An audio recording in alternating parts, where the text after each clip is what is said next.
Oh, I'm sorry, I got lost in the book. Don't you? This is the thing that everybody wants to be doing, right? It's like, why do we have to live in this world of the internet when we could be drowning ourselves in books and just wait, living through books. Um, what happens if your worldview comes entirely from books?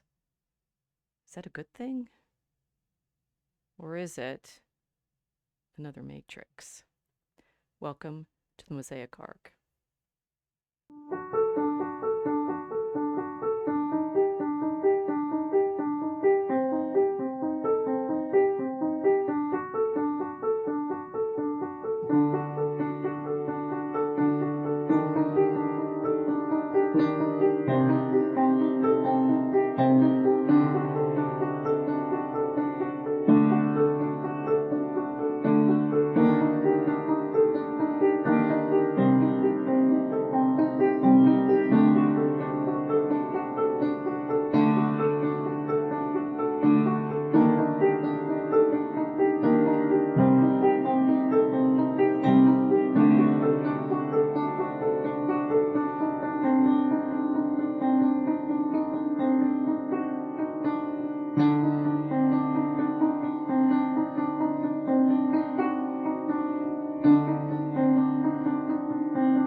I've got a book. I've got a book. Look, I've got a book he wrote. Wait, he's over there.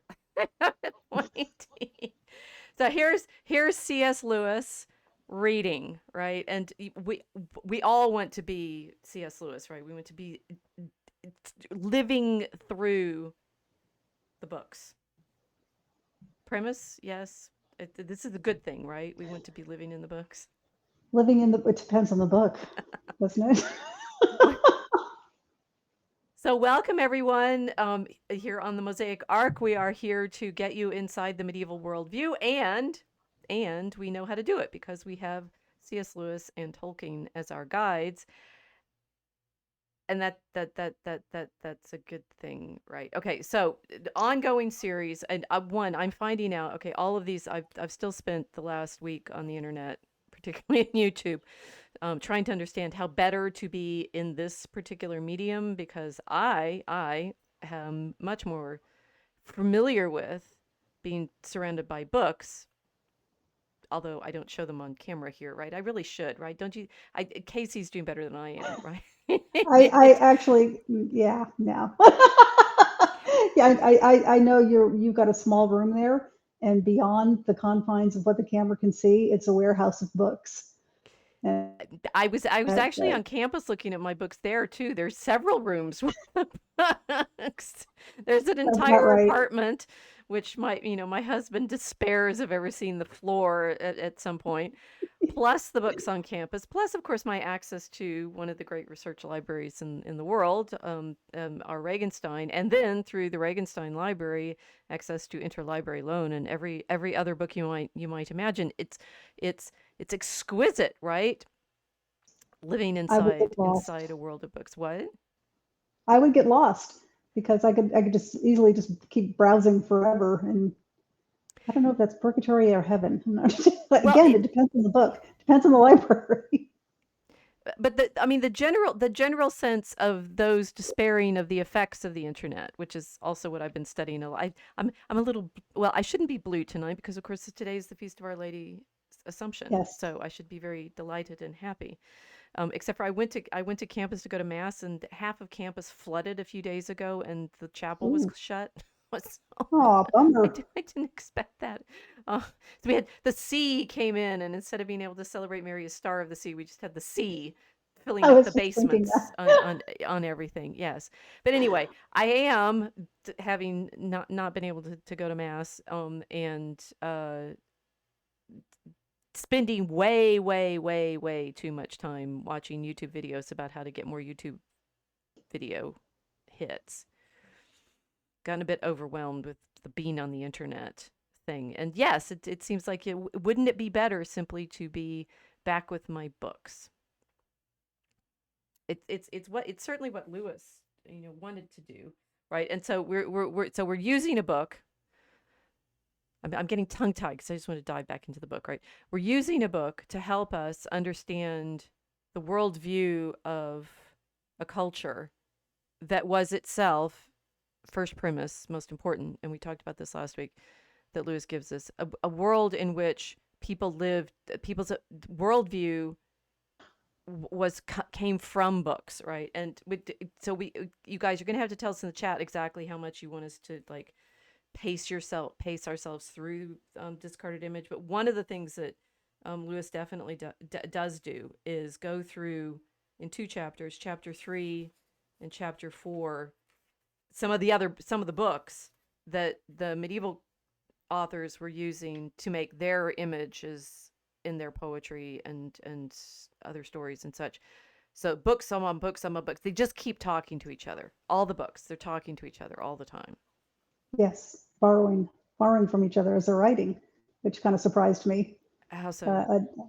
Well, okay, my favorite quote from the book has exactly from the discarded image is the conversation that writers have about wanting to do something original.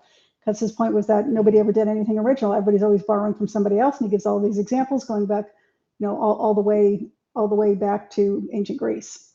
Right. And the response to the question, "Can't you do something original?" is surely we aren't that desperate, or something like that. surely we're not reduced to that, right? To be coming up with something original. And why would you I want said, to? okay, I mean, yeah, that was the point. Yeah. but this is what's so funny about people, the way they're using the LLMs now. It's like the LLMs are like in some ways the perfect medieval machine because they've scooped up all of the text, well, from Reddit and Well, yes, but yeah, they Reddit and not Wikipedia, right? They scooped it all up and they're just rehashing it over and over and over again. Why well, they would aren't you want to do rehashing it something original? What? because they're not doing it with any love at all. The point was that these authors loved these works, loved them so much they wanted to reproduce them, right? Not just to put their stamp on it, but to just use it as a source material for their story, or maybe to continue it. But they definitely loved it, and that's why they wanted to write it, wanted Keep to writing. keep writing it, right? Don't want the story to end.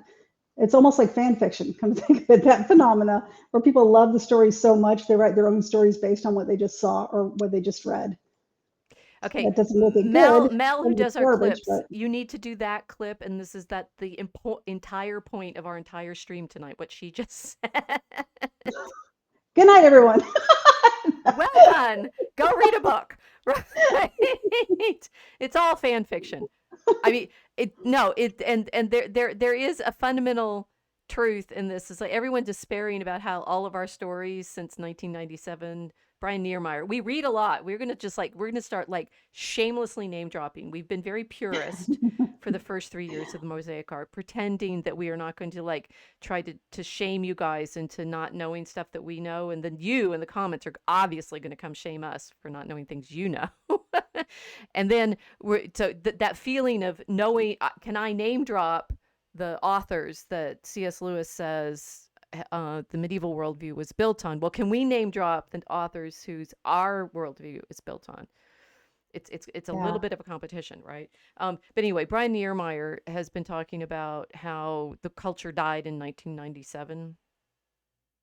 The dates vary, right? So he says he's very certain that everything died in 1997. And Really? yes, and that Why that year? he has tried to explain. I think there's a whiff of nostalgia in his point there. It should be 1999 because of course that's when the Matrix is set.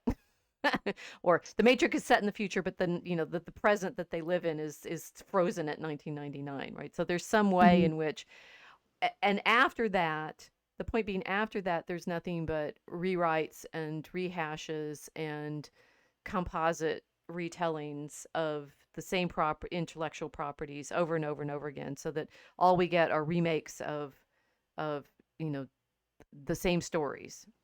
But this is a great example of what Lewis is talking about. Lewis is talking about literature, but we could be talking about film. It's the same thing. They're telling stories and they're retelling them. Hmm. So The Highlander is going to be remade, and I'm thrilled because it's one of my favorite movies, even though I admit it was so cheesy. Oh my goodness, it was so cheesy. It's such a great concept. It could be done so much better. So I'm actually looking forward to it being remade.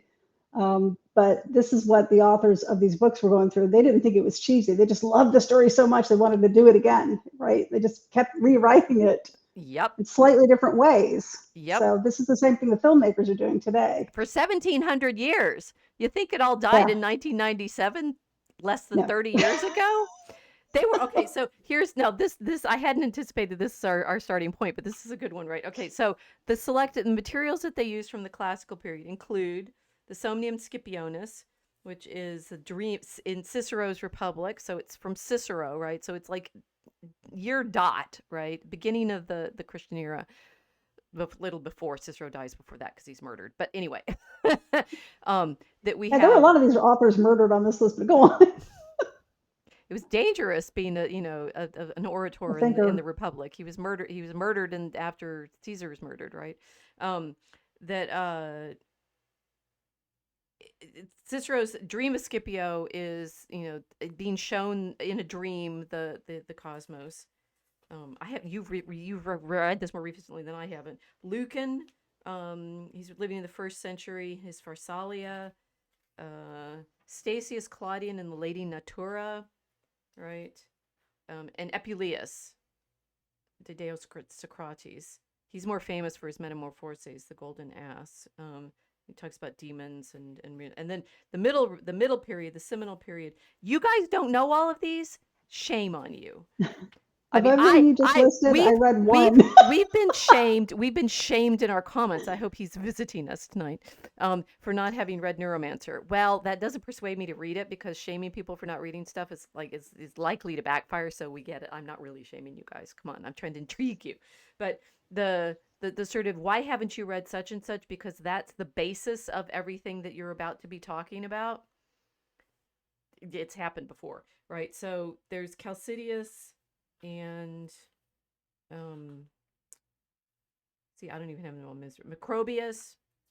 Macrobius is a commentary on Cicero, right? So Macrobius is writing at the end of the 4th and the beginning of the 5th century. Cicero is writing at the end of the 1st century BC. So 400 years later, 400 or 500 years later, Macrobius writes a commentary on Cicero's Somnium Scipionis, and that becomes another of the great sources. So that's already an adaptation of an adaptation. And then Pseudo-Dionysius, who travels under a pseudonym for the whole of the Middle Ages. And Boethius, who is basically translating everybody else. And then, because he in prison and has no books left, I suppose, writes the Consolation of Philosophy.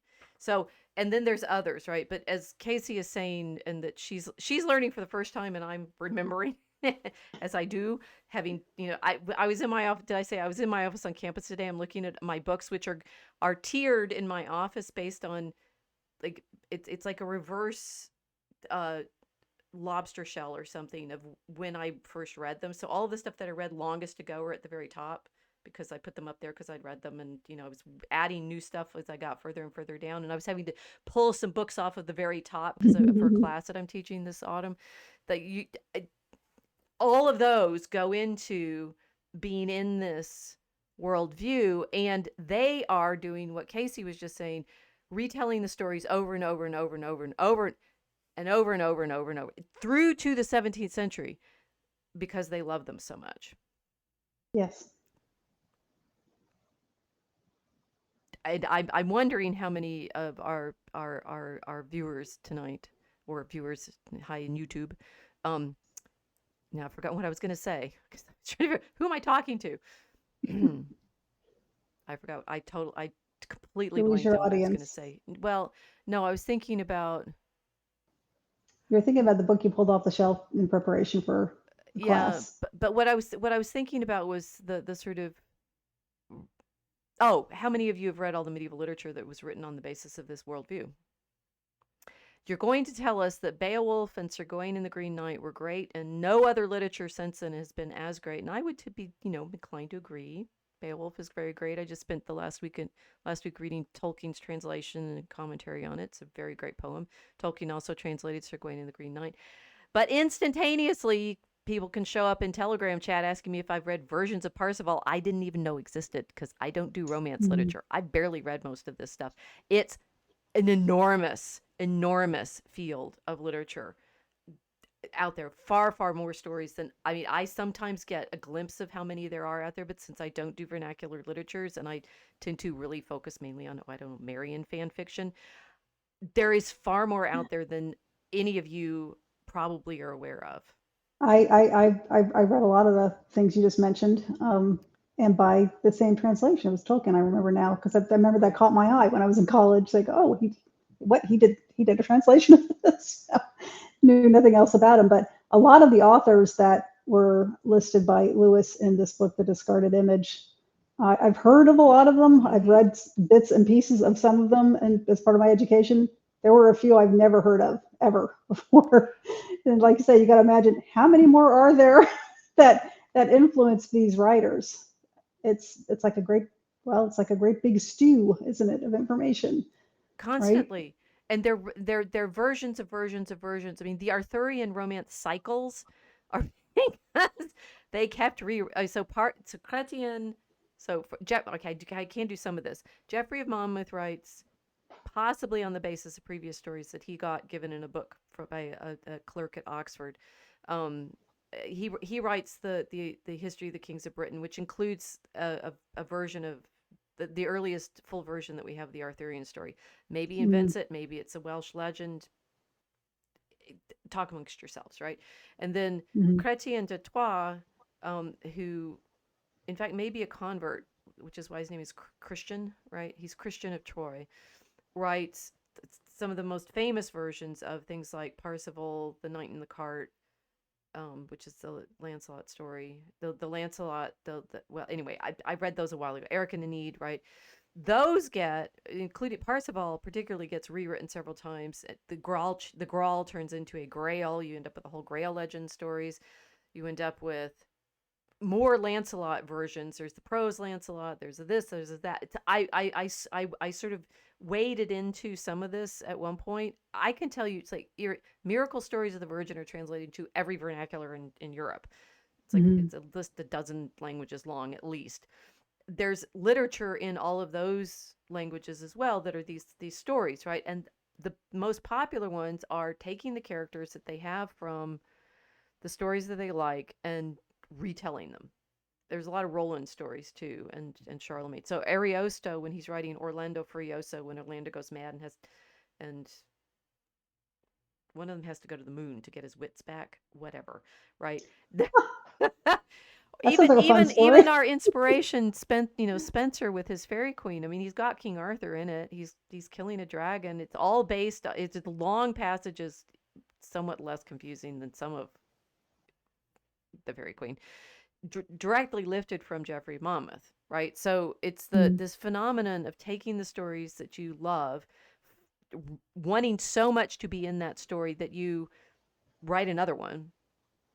It's been happening for a lot longer than just 1997.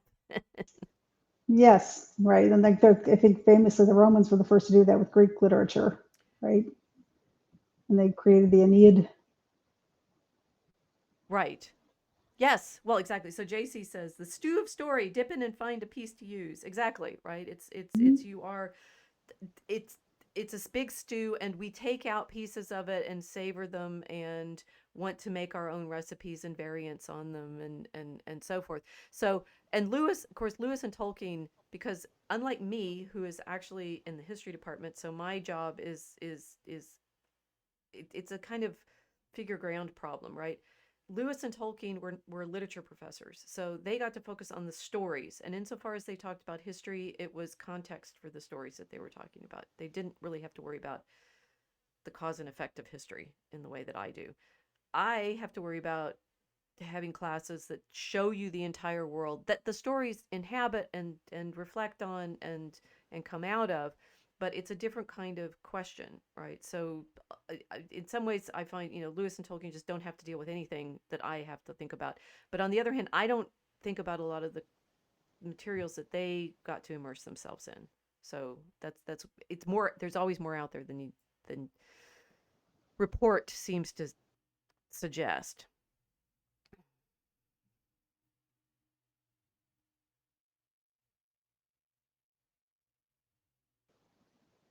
Okay, she's thinking. Okay. What do we do with that? Well, okay, so no, and that's actually fair. So what do we do with that thought, right? Because it's saying, all right, so we're going to just read the good ones, right? We're just going Okay. to read, and that's, I mean, to a large extent, when people get to read stuff in college, we're picking the good stuff for you. Yes. How much bad stuff is there? Begs the question. Well, none or all of it, right? It depends on your mood. Well, you're not. Well, I mean, you're not getting it. You're like, so you're getting the good stuff. How much bad stuff was written? Because the fan fiction, a lot of it is bad. like, modern things I'm thinking of, and I don't want to name names, but there have been major motion pictures made out of them over the last 10 years. Fan fiction of fiction that was bad to begin with. So you got to wonder when you're picking all the good stuff out and giving it to your English majors, like I was one. It's like how much landfill is there of writings that just nobody thought was any good, so they just never went anywhere. Most of it. Yeah, probably. Yeah, Well, and probably. that is actually a problem. I mean, I say one of the things I say is I read, books that other people think are boring, and I show you why they're not, which is, from my perspective, mainly fan fiction about Our Lady. Right? That's why when you said it's the fan fiction, it's like biblical. Think about what creates the most literature, and this is actually a really important thought to keep in mind, right? Books mostly like talking about other books. That's my like professorial version of what Casey said earlier. most Okay. most of it's fan fiction. It's because authors. It's an interesting, once you're it's like a media problem, right? Once you're in the written context, the thing that you end up doing most, and people will make fun of this, and it's like scholarship writes about other scholarship, books write about other books. And of course, when I'm thinking about this, I'm thinking of a Terry Pratchett image of the library that the orangutan librarian is in charge of, right? And the books sort of like talk to each other, and new books Oh, come out, and it's like this is if you, for example, go to our university library, and it's filled and filled and filled with books, and most of those books have footnotes referencing each other, right? So you have, the mhm. books are all basically talking to each other. You can say, where's the human author involved in this? Maybe the books just generate out of the, and that's the joke that Pratchett makes, right? That the the library just generates itself, so that the Yeah. librarian has to go off looking for, leave banana peels along the way so that he can Pratchett must have find his Pratchett way must have back. been he must have been like you. He must have had like an entire house full of books. And this was kind of an inside joke he wrote about his own book situation. That's That my guess. that actually came fairly early in the series. That's in Guards, which is Yeah. pretty early. Yeah, and he'd already understood what the books were doing. And he's also, I mean, it's famously like it's what Umberto Eco was playing off of in Name of the Rose. It's what and Eco is of course referencing with Jorge Luis Borges, Labyrinth, the library that Mm. is itself, these self-generating media that you end up feeling like, well, there's no world for the books outside the books, and in fact there isn't. I mean, the books can't.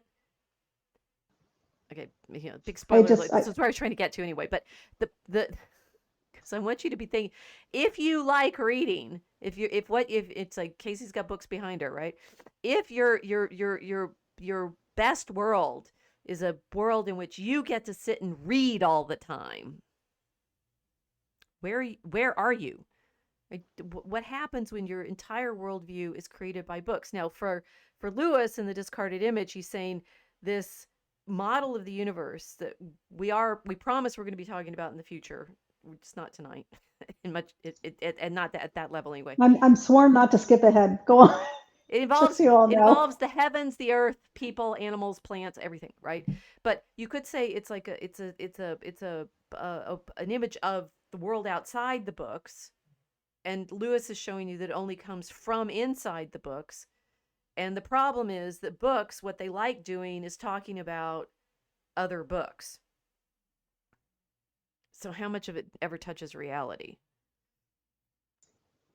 I think it's what he was describing, was people's observation of existence itself, as it turns out, and all of it, all of creation, and what their personal thoughts on it, that they committed to books that inspired other people that thought the same thing. And it, like you said, it was like a self-perpetuating theme running throughout all the literature up through the Renaissance.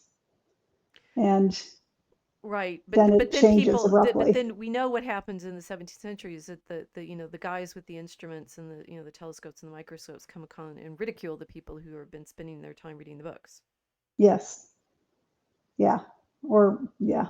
Ridiculing old information, out with the old and with the new. Right. But the problem being it's like I think it's easy to I mean modernity has always been siding with the guys with the telescopes who also wrote books. Otherwise, we wouldn't have known what they saw in the telescopes. But hold that thought. But oh, it's much better if you want to know something to go out there and observe it and measure it. And that's why, of course, right now in the universities, the University of Chicago just put out a big announcement this week. I think it's been bubbling up, and I think the world found out about it this week that we're reorganizing the arts and humanities, which history is not part of. We're in social sciences, it's different division, graduate Mm. division, but they've they first over the past 20, 30 years created all sorts of arts programs or visual arts and media programs and stuff. They're fusing those into one big division with the humanities, fusing a bunch of those departments and not admitting graduate students in a lot of the language fields for next year because That's awful. they're reorganizing all sorts of things. And of course everyone's yes, it's awful. I mean, it's we have music and art history, the arts, the language programs, English is all in that division. And what people from the outside in the world are saying, well, this is absolutely terrible Mm. because what's winning is the departments and the divisions that make stuff and get patents and money for the institution, which writing books about books just fills up the library. Unless people buy the books, yeah. And there's a lot less money in that than there are in grants and scientific grants that, for people that want to make things that can be sold. We can sell books, but not. I mean, this is the problem, right? Not It's at like that high a this. price. No, it's the tension between the world in the books and the world outside of the books. And the present day academy is tends to the claim made since the 16th 17th century that the world outside the books is the real world and the world inside the books is irrelevant and fake and talking only to itself. Okay, why do we need more than one science book in existence? Well, they write books too. No, it's a question related to what you just said, though. I mean, that's just the outside world. None of that matters. What matters is what we're studying in laboratories. It's like, okay, but you've already studied it, so why even think about it? That sounds too much like philosophy. Better not risk it. Well, yeah, there's I mean, obviously, I think the guys in STEM should be reading the books more too, because anyway, that's wrong rabbit trail. No, put like I have a feeling I'm skipping ahead without knowing that's it. okay. Put a sentinel rabbit in that opening, and or maybe a prairie dog. Stick a prairie dog there, and he's going to be sitting up waiting for us.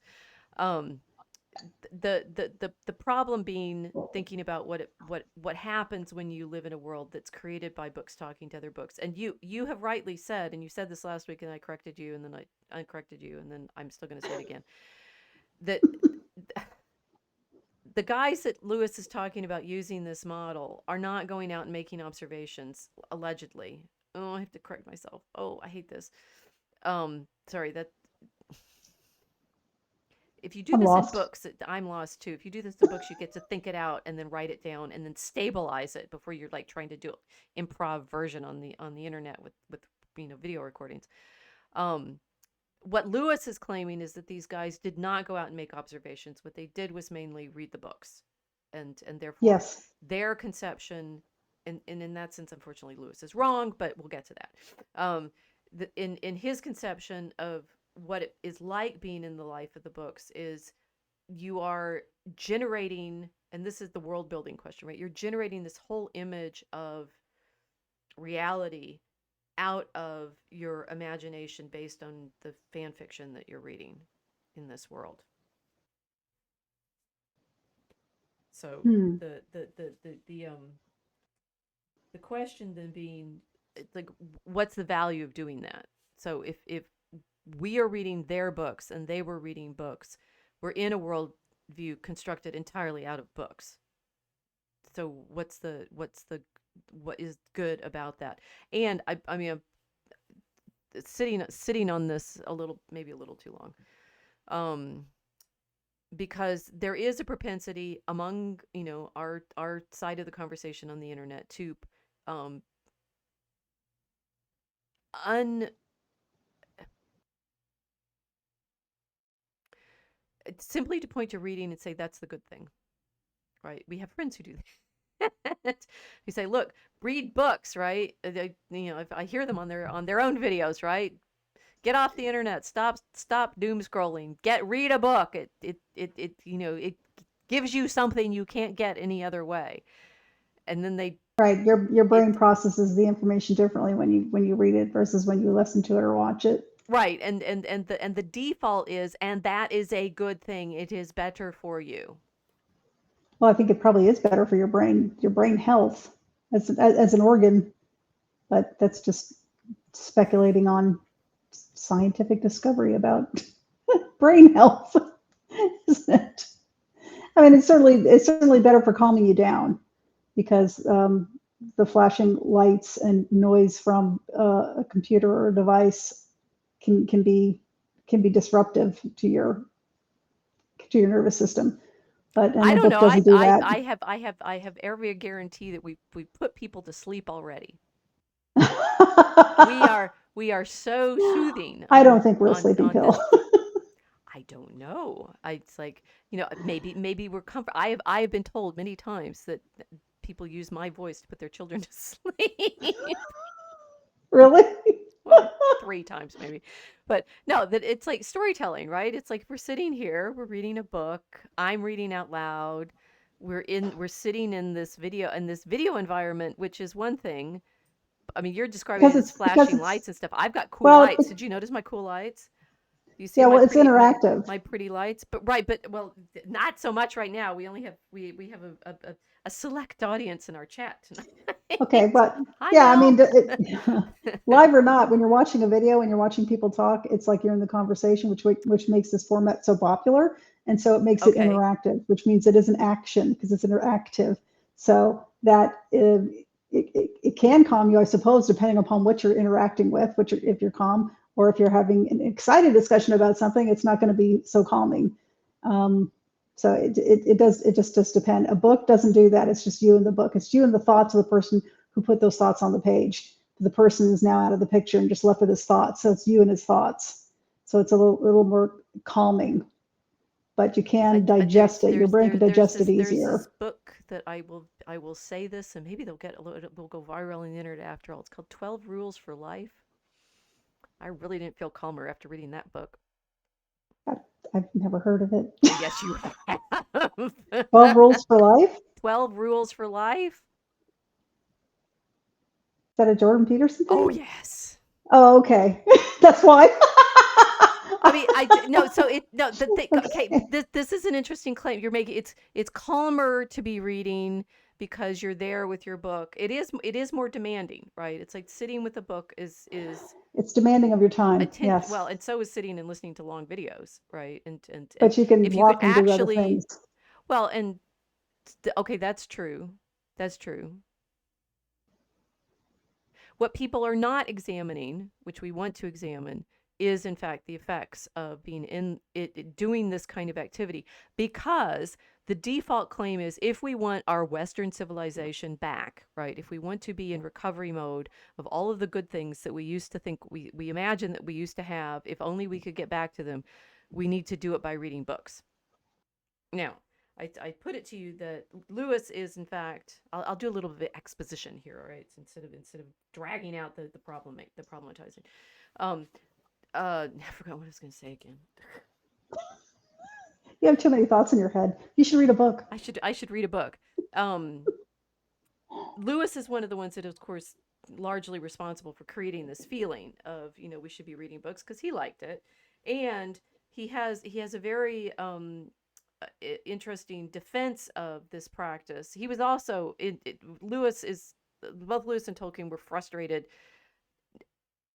Well, you could say, were they frustrated with the media of their own day? Lewis spent a lot of his time doing radio, right? So like Mere Christianity was actually lectures. They were radio lectures. Oh, Our book about reading books, we talked about this last week. It was originally lectures in class, right? right. This was prepared for publication right before he died. It came out after he died.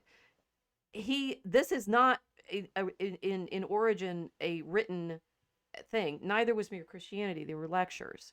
So in that sense, Lewis is, he's he's not deceptive. He's misleading in his own media work to make you think that the primary thing he did was books. He wrote a lot of books, right? But he and Tolkien also spent most of their time talking about books, not Yeah. writing. I mean, well, okay, Well, I they think were it's in safe to say, interaction with them, but yeah. their day job was talking about books, not Well, but then it's safe to say their entire world was books. They even got into writing books, their own fiction, because they were dissatisfied with the fiction that was available, exactly. And then everybody wants to come in and do world building like they did, and they don't do their homework. Read which the these men books, did right? for sure, which this book makes very clear. I wish, I mean, I had good professors, but I wish he had been one of mine. It was, That he had been. Well, and yes. and all of this.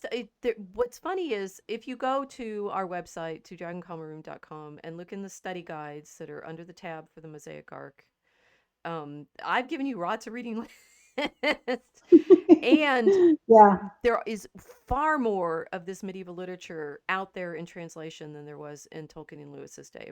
When they were there, really. yes, massively more. I mean, How is that? be, I thought book producing was on the decline.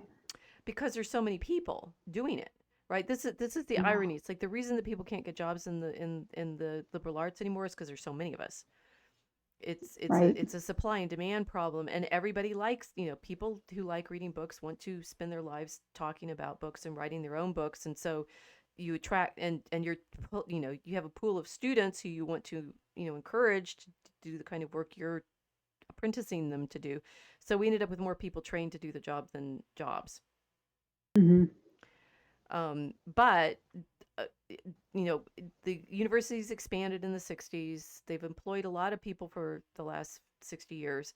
And one of the things that people have done as scholars is do translations. So we have way more translations of everything, and more editions and reeditions and better editions. And it's like the books have been talking to each other a lot in the last 50, 60 years. It's wonderful. And so if you want to read medieval literature now, not only can you get, I don't know, the AIs to read it to you, but there's far more of it available in modern languages than there was when Tolkien and Lewis were teaching their students. Tolkien's, they had to, well, there was lots of translations available, but they had to learn the original vernacular languages, because there was there were editions of them maybe, but not yet translations necessarily. Mm. Yeah. So we're in this wild world, right? On the one hand, convinced that the culture is all dying, but actually the culture is doing exactly what culture has always done, which is fanfic. Surrounded by books, convinced that the books aren't there, and it's still convinced that something valuable will come out of being inside these books. Well, Lewis explains why. And he has, this is in fact, so it's from a book that I've been asked to do a review of, Grace Hammond's Jesus Through Medieval Eyes. She's just come out with another book. The books are You see why I end up with so many. Right? And she's You can quit anytime you want, I know. I never. It's I can't. I want more and more knowledge, right? It's a total addiction. Hmm. That Hammond has her own podcast. Guys, if you know her, tell her I want to talk to her. She mentions me in her book.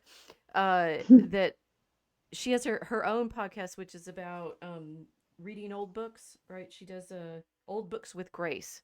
So she talks about reading old books, and she's very much inspired by Lewis, particularly where he's talking in his preface to Saint Athanasius's on the Incarnation about the value of reading old books. Every age has its own outlook. It is especially good at seeing certain truths and especially liable to make certain mistakes. Nothing strikes me more when I read the controversies of past ages than the fact that both sides were usually assuming without question a good deal which we should now absolutely deny. They thought they were as completely opposed as two sides could be, but in fact they were all the time secretly united, united with each other and against earlier and later ages by a mass of common assumptions. None of us can fully escape this blindness, but we shall certainly increase it and weaken our guard against it if we read only modern books. Where they are true, they will give us truths which we have knew already. Where they are false, they will aggravate the error with which we are already dangerously ill. The only palliative is to keep the clean sea breeze of the centuries blowing through our minds, and this can be done only by reading old books. Not, of course, that there is anything magic about the past. People were no cleverer then than they are now. They made as many mistakes as we, but not the same mistakes. They will not flatter us in the errors we are already committing, and their own errors, being now open and palpable, will not endanger us. So he is actually right. That Yeah. you read And, you if you read only books that are written in your own time, you're completely caught up in their mimetic desire, to put it in Girardian terms, right? The two sides that they're yeah. convinced are absolutely opposed. But that mimetic desire is only spun up. Again, Lewis doesn't say this, we say this. The mimetic desire is only spun up because they have so many assumptions in common. If you're reading outside of your own time, you become more aware of their assumptions, and you're then forced to recognize yours, which is, I think one of the things you can say is a medievalist. I've been so, excruciatingly aware constantly of the assumptions of modernity, because when I read the medieval sources, it becomes quite obvious what our assumptions are. So if I can, as a modern, living person, see things that other modern living people can't, it's partly because I've spent myself surrounded by all of these books that are speaking from another layer of assumptions, which is what Lewis is saying. It's like they're not any cleverer than we are, but neither are we any cleverer than they. Right? We're just as much caught up, and in our assumptions, which we can't see, we simply cannot see. So Mhm. if you're only consuming media that is made in your own moment, you will never see the frame that it is holding in common, and all the conflicts that happen within it that seem so, real, the big fights that Yeah. everybody has on the internet Or are on the world all stage. completely within the internet, right? That they are so vicious and bitter, and appear to, have hamster wheel um, ability to persist because they're within the world of the same assumptions. Mm.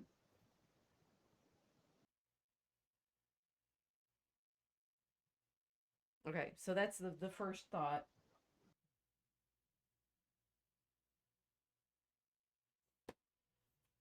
How real then is our own perception of what's going on? What do you mean? What's going on? Like in general? It, well, okay, so how did I made some notes. I just have to get through the notes that I had these ideas on. Because Okay. you're saying you can see you can recognize your assumptions because you recognized assumptions from the past that people no longer hold today. And I'm Right. wondering how that's possible. that you can see them today because of what you saw and what somebody else wrote 1,000 years ago. We can see ourselves because of our clash with their vision. Yes. You Oh, just yeah. That's what you just said. Yes. Okay. Yeah. Okay. No, I might have said that. um, mostly people just reject anything that was written in the past as either poetic license or scientific ignorance, especially when they're talking about the planets and astrology and things like that. Right. So I think people modern day will just immediately reject all that. And so, what are they going to see in themselves by noticing their allusions to the heavens Okay, so and to creation? I'm not going there yet. Okay. I'm simply, and I'm probably influenced by reading Hammond because I was asked to review her. Um and it's not going to help because you haven't read this. Uh Nope, I did my homework though. you did do your homework. She's I into only it. I only read what I was told to read. I, I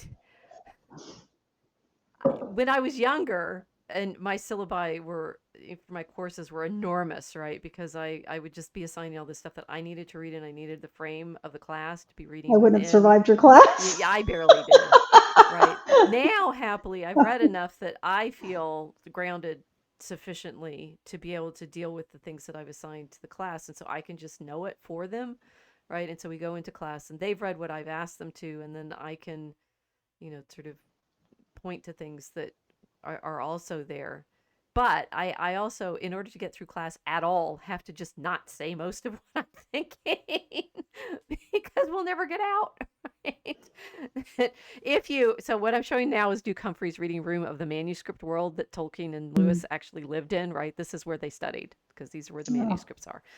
And, nice. if you have read this room, which nobody has, right? It's like all libraries are bigger than any of us can read.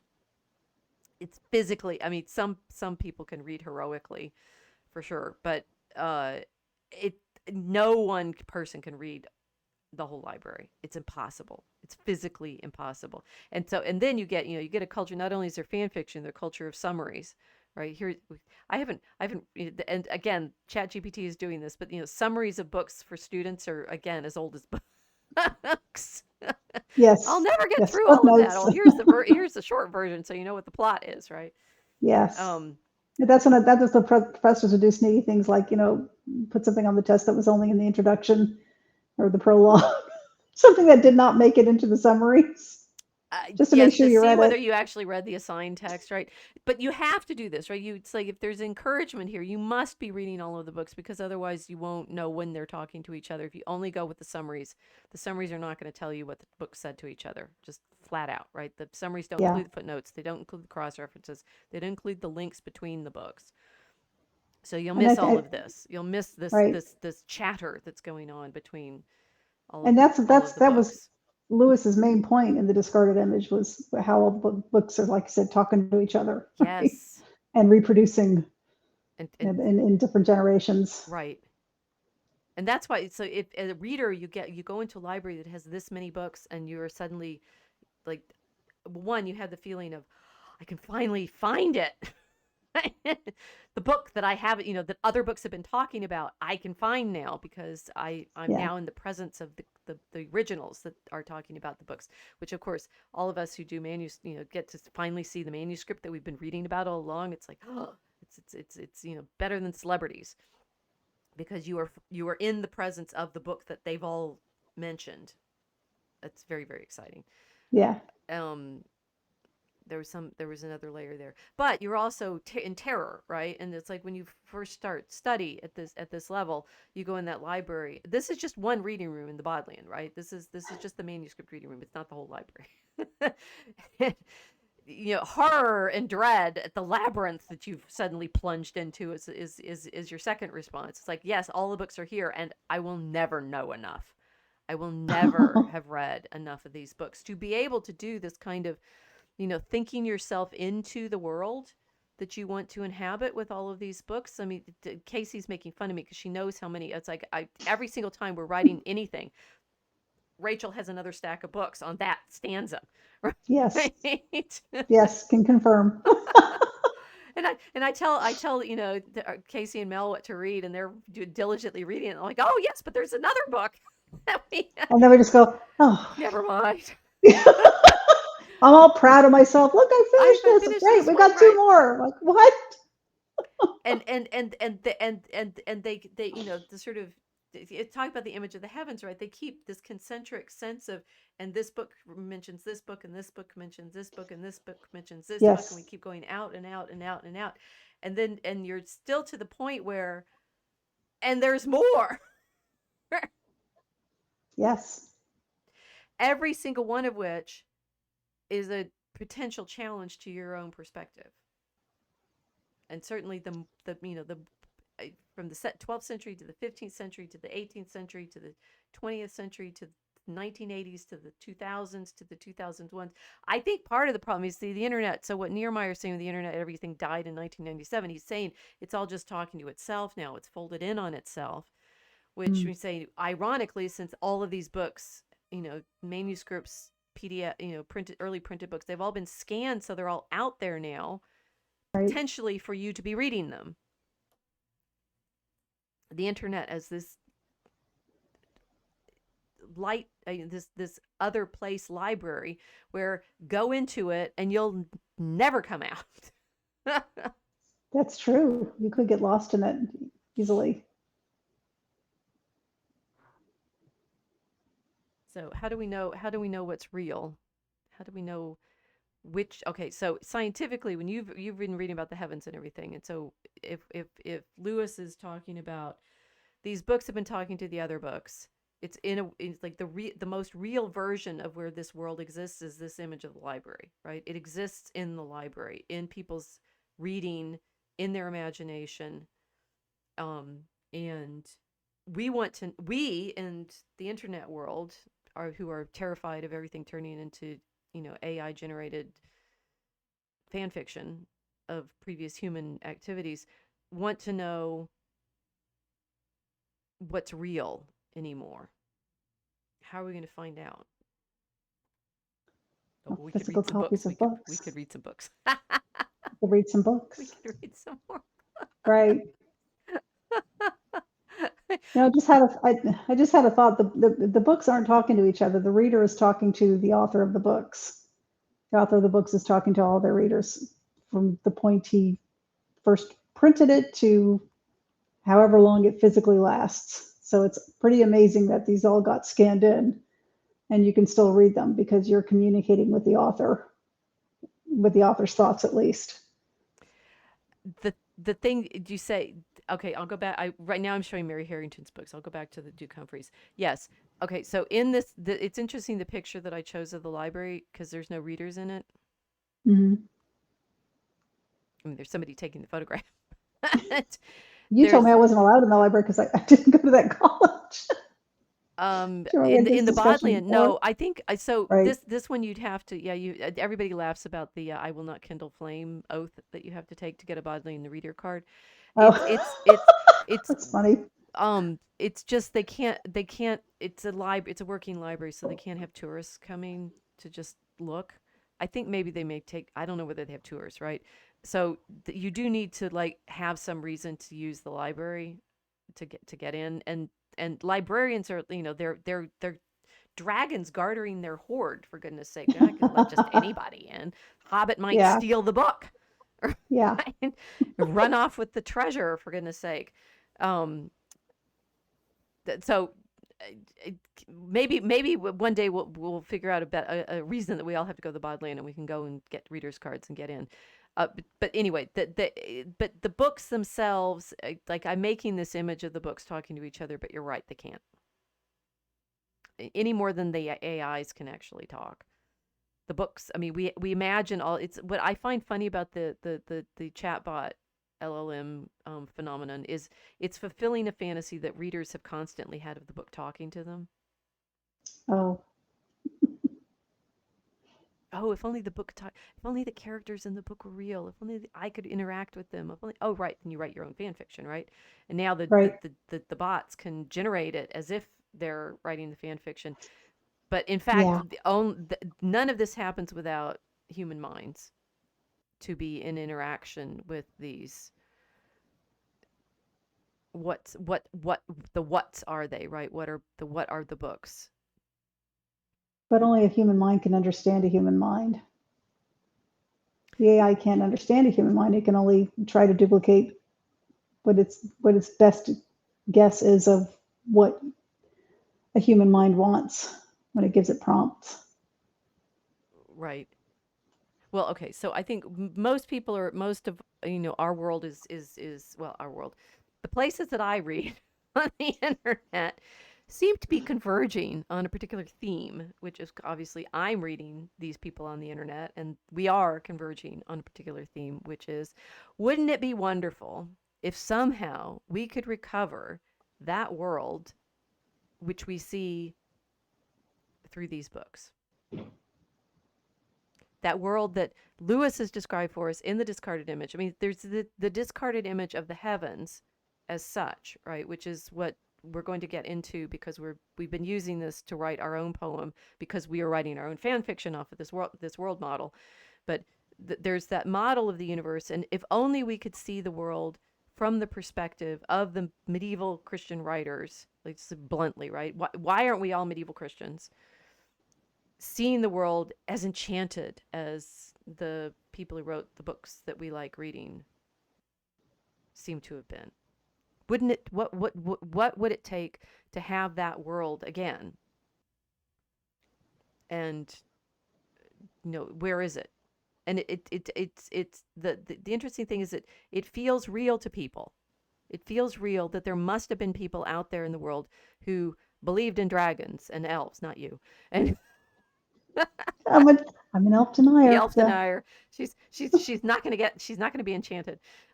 Who believed in I don't know, the Assumption of the Virgin Mary, and the transubstantiation of the bread and wine into the body and blood, and who believed in the reality of the incarnation, and who believed in all of these beautiful things that modernity has considered fairy tales. Wouldn't it be wonderful if we could be in that enchanted world again? There are plenty of people who do believe that, those things, those religious things. They're not a majority anymore. So the time these writers were writing, everybody believed the same things. I think, in fact, Lewis made that point. He said the people who, the pagan and the Christian had more in common with each other in their worldview than a Christian then would have with one today. Or to Yes, paraphrase, well, he didn't say it but exactly. it goes back to what he said in this passage where he's saying, in the old books they have big debates, but they're not talking about the thing that they simply assume, Yes, right? Just like we yes. have giant debates, but there's all sorts of things that the world now takes as given, which we never look at, and And there's we never question, because I mean, in Lewis's terms, I mean, we don't become aware of it unless we're, and books are a good way of getting outside of that because they force us through these thoughts that we wouldn't be able to have otherwise. I think the one point he made in, I think it was chapter 3, was it chapter 3 or 4? Anyway, that the pagans that everyone so admired openly, and this was happening in the 20th century. So as Lewis is writing, he's Mm-hmm. aware of this. This pagan LARPing thing isn't new. It's been going on for half a century at least, Oh, if not a longer than that. century. It's all in the 19th Yeah, century was pagan LARPing. yeah, and including Chesterton before he became a Christian. But yes, he said he considered it, and Lewis thought this was kind of amusing. He said that the pagans of old that everyone is venerating right now would think they're ridiculous. They would say, because they were very religious, and the assumption by the LARPers is that they weren't religious. They just appreciated nature, and these were just natural expressions, and he just made the point that, yeah, an ancient pagan had more common with an ancient Christian than it would have in common with any pagan today. They wouldn't recognize Right. them. Right. That's a good thing to think about because okay, so I went back to Humphreys. Now I'm going to go back to Harrington's because I mean we're in this moment where we're feeling. I mean, this is Nehemiah's 1997, feeling this old world that we're losing, and the old world that we're losing we associate with the books, and that world worldview generated through books in the way that Lewis describes it. And we're, I mean, and I do think this is fair, right? I'm not sure about the fan fiction culture being radically more horrible than any other previous period, but it does feel like at the moment it's hard for people to feel what story they're in. Well, Does that feel accurate? that does feel accurate because people seem to be confused about lots of things in general. We got Daydreamer and John Abrisi. Aloha, ladies. Hello, I'm late. Yes, welcome. And they've got little crayons for some reason in the chat. With The their Assumption of top Virgin Mary. fans. We've got top fan number 2 and 3 here. Hi, guys. So say that again. Say it again because we're going slow through this, guys, because we're trying to break your reality. Reality is broken. That's why everybody's confused. Right. Yes. Everybody's confused. And the default answer seems to be, oh, if only but everybody would read books again. Right. I've heard our friend E. Michael Jones say that a lot. He wants people to read his books, which is Right, fair enough. exactly. Right. Which Put books? put put Yeah. down put down your phone, stop scrolling, read a book, right? And that will, be the only way that you train your minds again. And we've got, our heroes, Lewis and Tolkien, who write the kind of stories we like reading, surrounded by books, and we're our friends like David Anston, who still does the best ads for book reading I've seen on Facebook ever, right? Posting regularly about, here's a reader and you can read my book, The Medievalist, which is great. Read David Anston's book, The Medievalist. It's great. It's awesome. It really is. Seriously, It's a great book. I can't recommend it enough. It was so much fun. And yet, the primary assumption, now that we spent an hour talking about this, is that books contain all of this, right? It's over. I did it. Maybe. You are in a book, right? It's like what happens when your worldview is created entirely by books. And interestingly, Mary Harrington, who I've also been reading on her Substack. Shout out, guys! If you guys know these people, I can hound people and ask them to come on our podcast. But if we've been talking about them already, maybe be encouraged.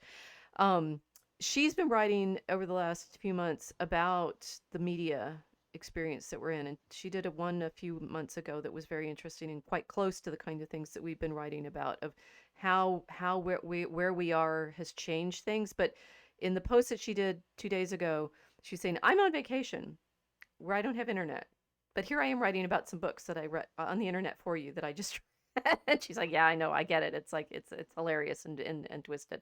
But the books that she mentioned are the 3 that I'm showing here, and it's interesting because one of them, the Morello, Mysticism, Magic, and Monasteries by Sebastian Morello, one of my friends has been bugging me to read, so I like that was a sign I need to go read this one. Vanishing Landscapes by Bonnie Lander Johnson, and Twilight of the Godlings by Frances Young. I would say, from based on what Harrington said about it and based on my skim of it in the Amazon preview, if you want to know where all the elves and stuff came from, Godlings, the Twilight of the Godlings is your book. Frances Young has gone through all of the um, early medieval and late medieval literature and found where all the giants and elves and Oh, that sounds like fun. yeah, that and Ronald Hutton gave a blurb. He's got the blurb on the books are telling you about which books are good, right? You get the authors to tell you which books are good.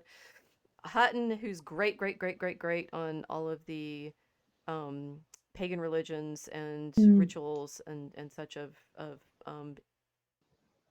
medieval and early modern Britain, likes this book. The Twilight of the Godlings seems to be the place where you're going to find out where all those supernatural beings came from, right? Vanishing Landscape is about where the plants went and how we can find them again. But mysticism, magic, and monastery seems to be the closest to the problem that we are premising here in the Mosaic Ark, which is why modernity is sick. And what to do about it, right? So Morello is claiming here. You realize he has a picture. His cover picture is Hildegard of Bingen manuscript, right? So Perfect. yes, very good. Modernity, I have come to see, is ultimately a conjuring of black magic, by which the mind is hexed with abstractionism, rationalism, scientism, mechanization, and all the various ways we are rendered sightless by the blinding of the mind's eye. The universe, in turn, has ceased to be a meeting place of God and man, and has become lifeless stuff to be utilized. For what ultimate end we do not know, and nor do we trouble ourselves with such a question. We have consequently become a people without wisdom, and given that wisdom is the lifeblood of the mind and the animator of the heart, we are rightly judged dead. I see why my friend wanted me to read this book. Gauntlet thrown down. That's a Yeah, strong that's beginning. great. Yeah, Harrington was like, it's a little polemic, and I'm like, woohoo! You have no idea. And she actually blurbs this book too, right? Sebastian Morello's Christian Counter History of Modern Mysticism is an invaluable tool in the arsenal of anyone who wishes to stay sane amid a world whose long-standing secular foundations are crumbling beneath us. Right? Okay. That's Harrington on Morello. Morello. As many have pointed out in recent years, that is likely why the only mythos that late modernity has been able to produce and reproduce in 1,000 different ways is that of the zombie apocalypse. For, for such a mythos cathartically and allegorically presents to us our current condition. See, Brian Niemeyer saying since 1997, it's all dead, right? Everything's died. We have nothing but zombies since whenever, right? Yeah. And so the premise here being, and Harrington, like us and all our friends agree, right? Everything seems thin, somehow not quite alive in the way that we wish it were, not quite Yeah. material, not quite enchanted enough, Or at all. or at all, right? Everything's got a scientific explanation, and science has not been the friend of the common man over the past 5 years. Well, yeah, that So, so, for sure, right? so zombie apocalypse sounds about right. Yeah. So how do we get to this horrible, mechanized, scientific, modern world? This is a trick question. I'm now showing another library. This is a library in Rome that I visited. This is my picture. It's a Casanatense library, and it had this great exhibit on alchemy there. But how did we get to the modern world? They'll do the irritating music. Do do do do do. Is this a test for me? Yes, it's a test for you. Oh, it is for me. Yeah. How did we Because got to it come on, through? I need you. I've got to. It's like the Okay. improv doesn't work without you. The microscope. That would be a good answer, but that's not in the picture. River Run says, Okay. I'm in a MacBook. Oh, River Run is number one. River Run is our best. She's got a little crown here too. Okay, so I'm showing another library. So this Casanatense's library is from the 17th century. Now, do you know? The telescope. No. I don't have the pictures up, everybody. I'm sorry. Well, it's a library. Yeah, it's a library. I But just told you the libraries answer. don't cause modernity. What? What I caused mean, modernity? yeah, it wasn't caused by a library. They've been around for a very long time. Oh my gosh, she's not read her McLuhan. No, modernity was pre-radio. Were you talking about the printing press? Yes. Really? I mean, they just produced the books faster, but they were still books. They were still physical things.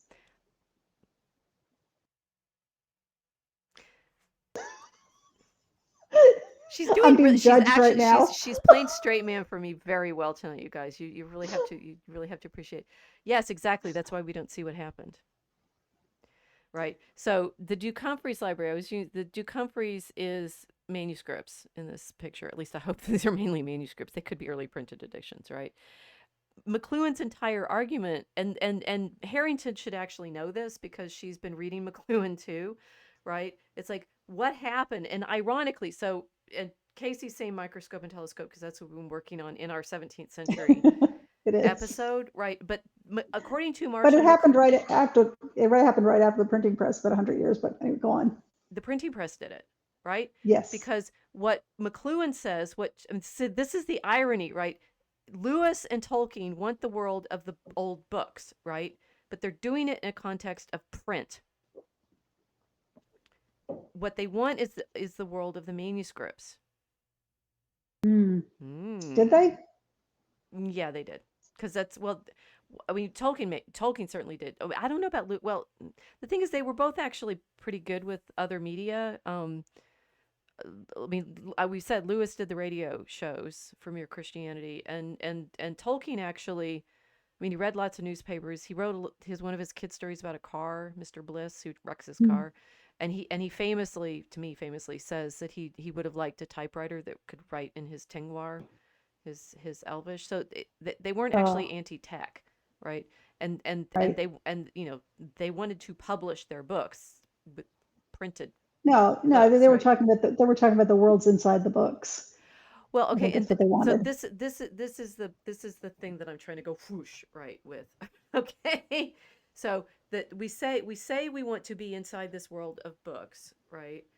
But the world that they're imagining is this world, in fact, of manuscript books, which Marshall McLuhan's entire point was is totally different from the printed world, because and he understood this, and I think this is why I was like, as a medievalist, I just flipped for it completely, because he understood that the world of the books that are created by handwriting on parchment and things like that has a different sort of um it's a media problem, right? It has a different experiential reality from the world that's created by the printed books.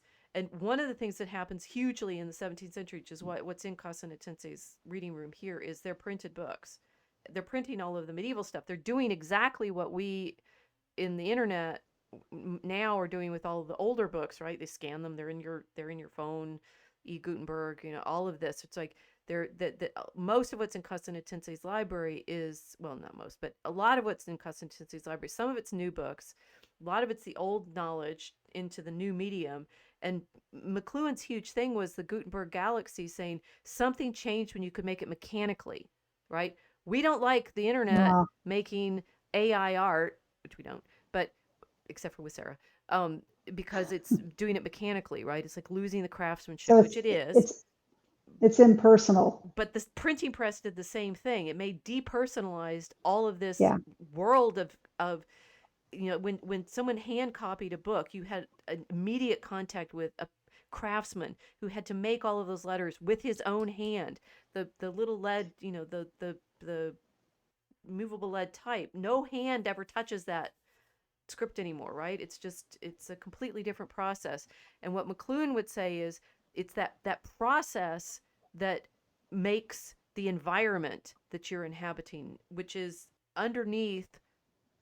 When Lewis is saying the old books carry this world of assumptions that we don't, so do the media. Hmm. Hmm. I just thought of a story about tortillas. Okay. um, they introduced in somewhere in Mexico, they introduced mechanically made tortillas, and they gave it to a bunch of workmen and says, "What do you think?" They made them really quickly. Said, "Doesn't taste good. Doesn't taste right." Because, "But it's the exact same ingredients." They said, "It's missing a woman's hands." Bing. Wasn't the exact same ingredients. Right? So the manuscript, Yeah. all that information, I was enthusing about. My books are all printed books, right? Except for the stuff I write, my own hand. So my book here, right? This book is my handwriting. So it has a Mm-hmm. different flavor or character than all the other books that I'm waving around at you. Um, that if the media environment is real, if the magic that comes from the books is actually what we claiming it is, right? If I'm sitting reading a book and I'm in this world that exists in my imagination in contact with all these other authors, and say McLuhan would say, yes, but this is like a tortilla made with the machine, with machine. Yeah, it's missing human hands. and therefore is completely different from the other version of it, right? And I would say when Lewis is saying, I am pulling these all things together. I hope everybody's still with me. When Lewis is saying reading the old books gives you new ideas to rub up against the assumptions you have, working in other media is also giving us insights into the effects of the media that they've had on us for the time, so that we in the internet, I mean, this is the fundamental thing, right? We're dissatisfied with the world of the printed books because it seems flat and unalive. How many people are complaining about that? I can't get into a book because it's so dead. Are they wrong? Well, I'm not sure everybody thinks about it the same way. There are plenty of people who would buy store-bought tortillas made by a machine. They get used to it. They get used to it. But the information inside is important too. I'm trying to get us to think about. Ooh, look, the chat's woken up. I finally got them to. Okay. John Abrisi, is it all that unique? Doesn't the Old Testament describe this going off on tangents from time to time and the people of God having to be called back or find their way back? River Run. Comic books. Ah, no. The real reaction came with Walt Disney and animation in the 1920s. That was a Tolkien, big P.O. thing. Travers, Mary Poppins, etc. Oh, now I know who John Abrisi is. Hi. um, all attacked Snow White in 1937. They hated animation, but ordinary people loved it. So I think the ordinary people loving it is the thing that we're reacting against with the, oh, everybody's, I mean, ordinary people seem to be liking Chat GPT, Yeah, right? it is taking away their ability to think creatively. The longer they use it, it's a skill. It's a muscle. It has to be worked. Well, but what McLuhan would tell us is, and so just hold the thought that reading old books and getting the ideas of previous cultures, what Hmm. I mean, and that's, I think, what Harrington is reading these books like Morello, talking about what we've lost when you read a lot of, and I said this, I started with this, right? I've read a lot of medieval text, most of them in translation because it's quicker, right? You could say I haven't, I mean, the things that I've read from my research, I've read those in the original Latin, but sitting down with them only in manuscript, no, I've read the printed version. So have I actually ever read those books? Hard to say, right? Because I've only read the information. I haven't and now that all the manuscripts are scanned, I go and look at the manuscripts, and some part of me says, you've actually not read the books. You know the words, right? But But have why do you? you think that? Is it just because you're missing the personal relationship between the person long since dead who's actually written it out? No, I think there's something more. I think the horror. I think about the horror that the people who wrote the books by hand, there was horror with the printing press, right? It's like, and there was horror. There've been horror at each stage of these media transitions, because as McLuhan says, and I will go now to my next slide. With every one of these media being the plural of medium, you you have this tetrad, right? And his tetrads are the thing that people get like sort of mystically enchanted by, and particularly in this book, The Laws of Media, which he co-wrote with his son Eric. They do a whole series of things that are, um let me see if I can find a simple one. uh, TV, that's a good one. Okay, so each medium um enhances a human ability, right? It's like the media are extensions of man, so they're Mm. extending our physical and nervous abilities. they're extending our ability to, affect things in space and time, right? The, the extension part is his primary definition. The media extend us in some way, right? So Hmm. every medium amplifies, enhances some human property, like language or force or um, uh, Just mechanical effects on things or reach. Like my right, voice can't reach over to Europe. If I right, just stick my head out the window and yell, but it can through this medium. exactly. Okay, so something's enhanced. At the same time, any new medium obsolesces a previous medium. So you have a new thing comes in. We're worrying about the internet obsolescing books. All right, we're worrying about the internet accessibility of digital books, ebooks, pushing out print books, but we're also worrying about the internet obsolescing all of the other media. Right? It's obsolescing comic books. It's obsolescing um, television. It's obsolescing radio, right? We do this on a podcast, which is not a radio transmission. So the new media come in and make obsolete previous versions of things, but they also and this is one of his great insights, retrieve things from previously obsolete media. Ironically, right? So Yeah. something that will bring back, as well as it'll obsolesce one thing but also retrieve something else. And insofar as it pushes to its extreme, it flips its own properties, right? So and this diagram I found in a study of media effects after being online a lot very recently, and they very helpfully did to show the figure ground relationship, right? Something what's happening here is, do you see is the object of your attention one thing or the other? And the only way to explain that is it's an optical illusion face vase thing. Like if you Mm. see two faces or a vase, you can't see both of them. So one, sometimes the figure, if you just see the vase or the goblet, the faces are the ground of the vase. If you only see the faces, the goblet is the ground of the faces. I Mm. should have put Right. that in, right? So it flips back and forth, figure ground. I've seen it. Yeah, Yeah. yeah. Yeah. So that those tetrads, McLuhan, once he figured this out as the what all media do, started like spinning them off. Like, oh, can we think about like pick a media? We can figure out what they all do, right? So he says TV um, enhances the multisensuous using the eye as hand and ear, retrieves the occult, right? If everybody goes crazy with television, it's because it retrieves the occult. One sense through another, the ear and hand through the eye. It obsolesces the inner trip, the exchange of inner and outer, and it reverses radio movie point of view.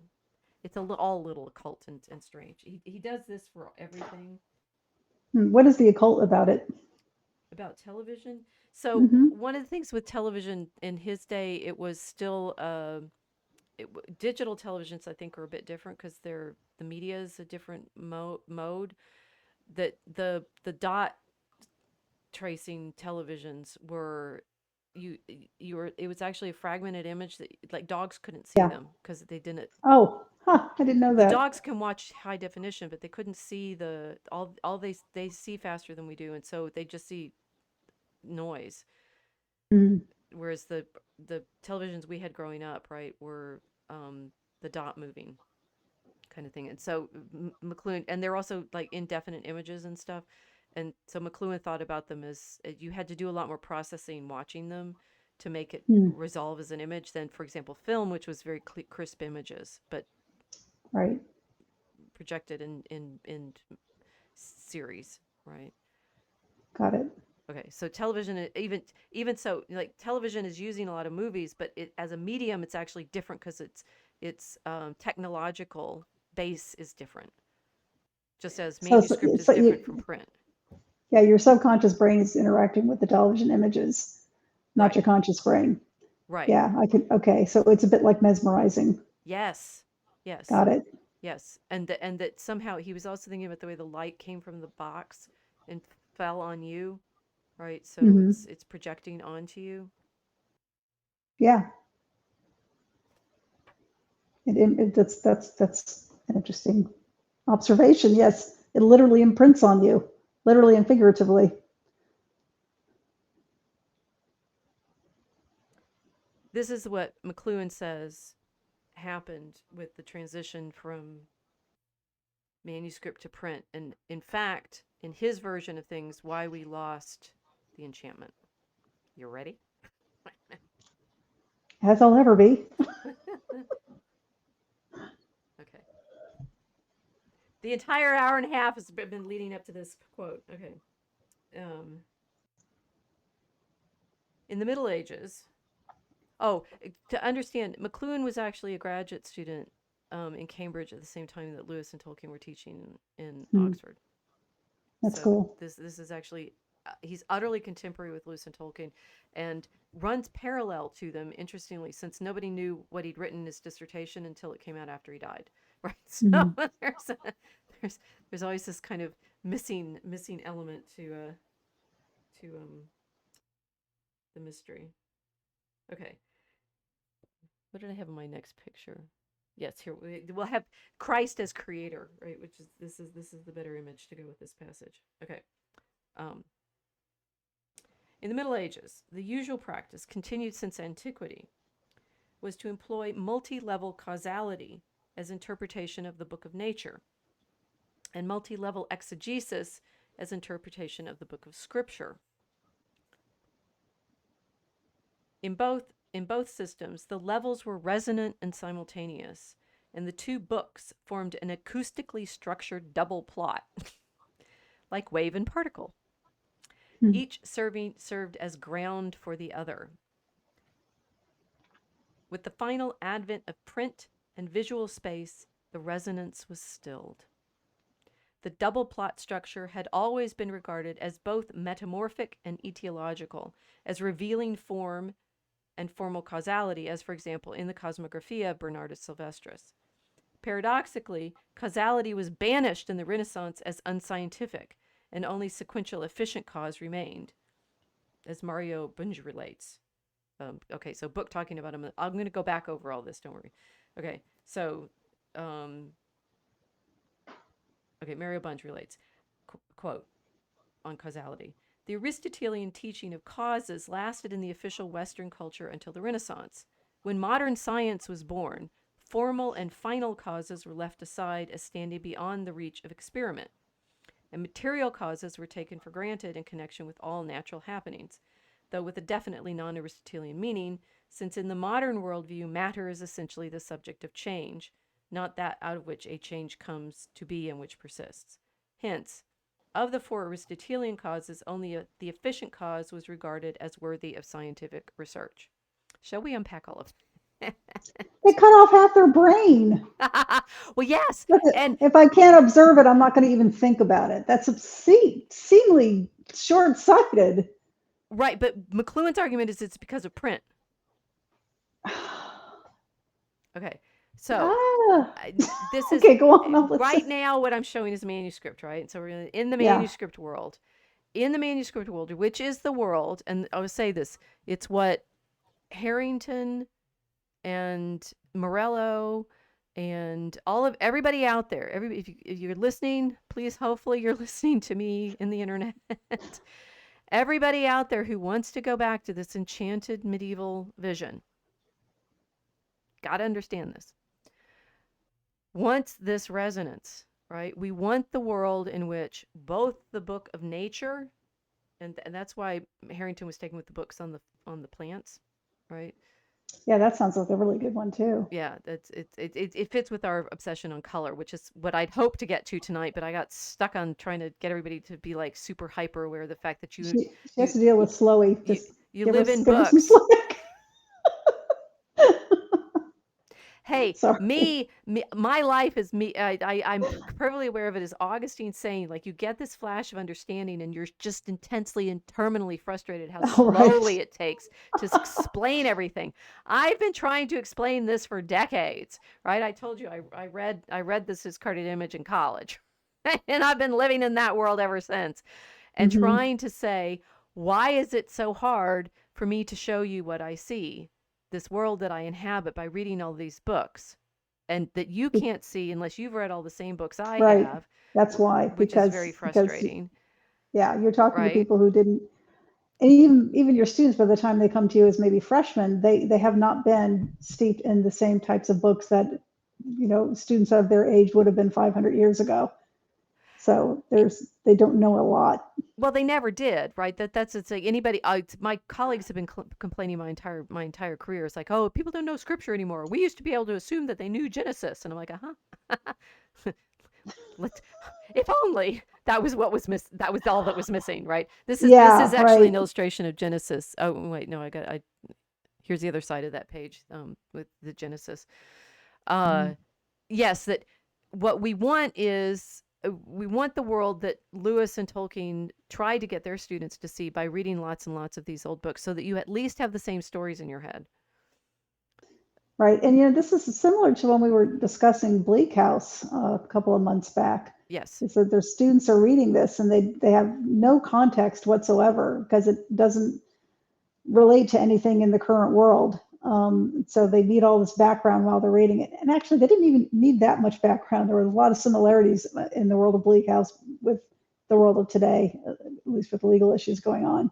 right, But they needed some background. right. They needed some of it. Yes, and so blaming them for finding that book hard to read and boring is like, you guys, one day I'm going to sit down just with, Servus Sanctus of Faenza, and we're going to read through, 18 entries on Mary, and that's out of 150.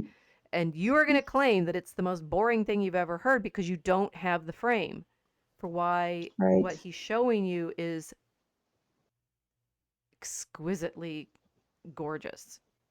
Mm, So we're all complaining that we don't have access to that world anymore because people aren't reading the books. And trust me, I mean, it's like I hope I'm gonna like I'm gonna bore you to death in this argument.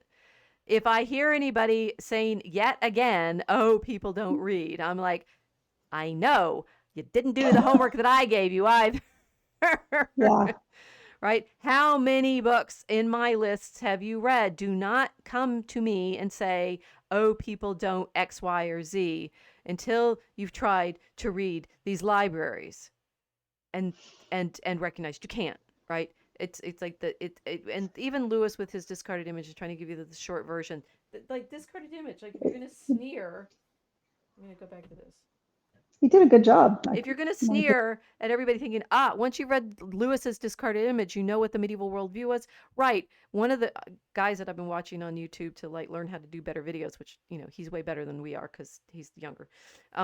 Cole Hastings. I was watching one of his today talking about how um, he ended up referencing Thinking Fast and Slow by Daniel Kahneman, which seems to keep coming up. I keep seeing book that you guys have never heard of, but you didn't know I knew existed because I read some of Kahneman's papers before the book came out, and I never read the book. Blah blah blah. It's cognitive science. Anyway, Cole, bless his heart, hadn't read the book. Oh, but he'd read this summary version in the app that his sponsor was giving. So, and I'm sitting there going, horror of horrors. He's only read the summary. And he's using it to, talk about how you need to exercise both your fast thinking and your slow thinking by doing different kinds of exercises, and that will cure you of the internet. I'm like, no, you've only No, read the summary. no. So yeah, the discarded image, when you read it, the only thing you're going to learn, and you'll learn it well, is that there's a whole bunch of things that you should know in order to understand literature that has been written. Right. That's You're not going to learn those things. You're going to learn that those things exist, Basically, that these writers yes. exist. See, now you're happy you did the homework, so you can tell them Yes. authoritatively. Will reading a summary of other books, summarizing other books, is not going to magically turn you into a medieval Christian. No, It's not going to happen. no. But you will learn that they do exist and that Yes. there's these books that you can read about them. Well, and then I mean, so this is it's kind of this longing that we have. Okay, so we should go back to what you actually understand way quicker than you realize, and you're helping me slow it down so that everybody else does too. You I you want to you quote this. I'm helping her to slow it down. Yes.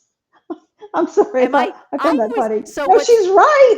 I'm way slower than her. This is her world.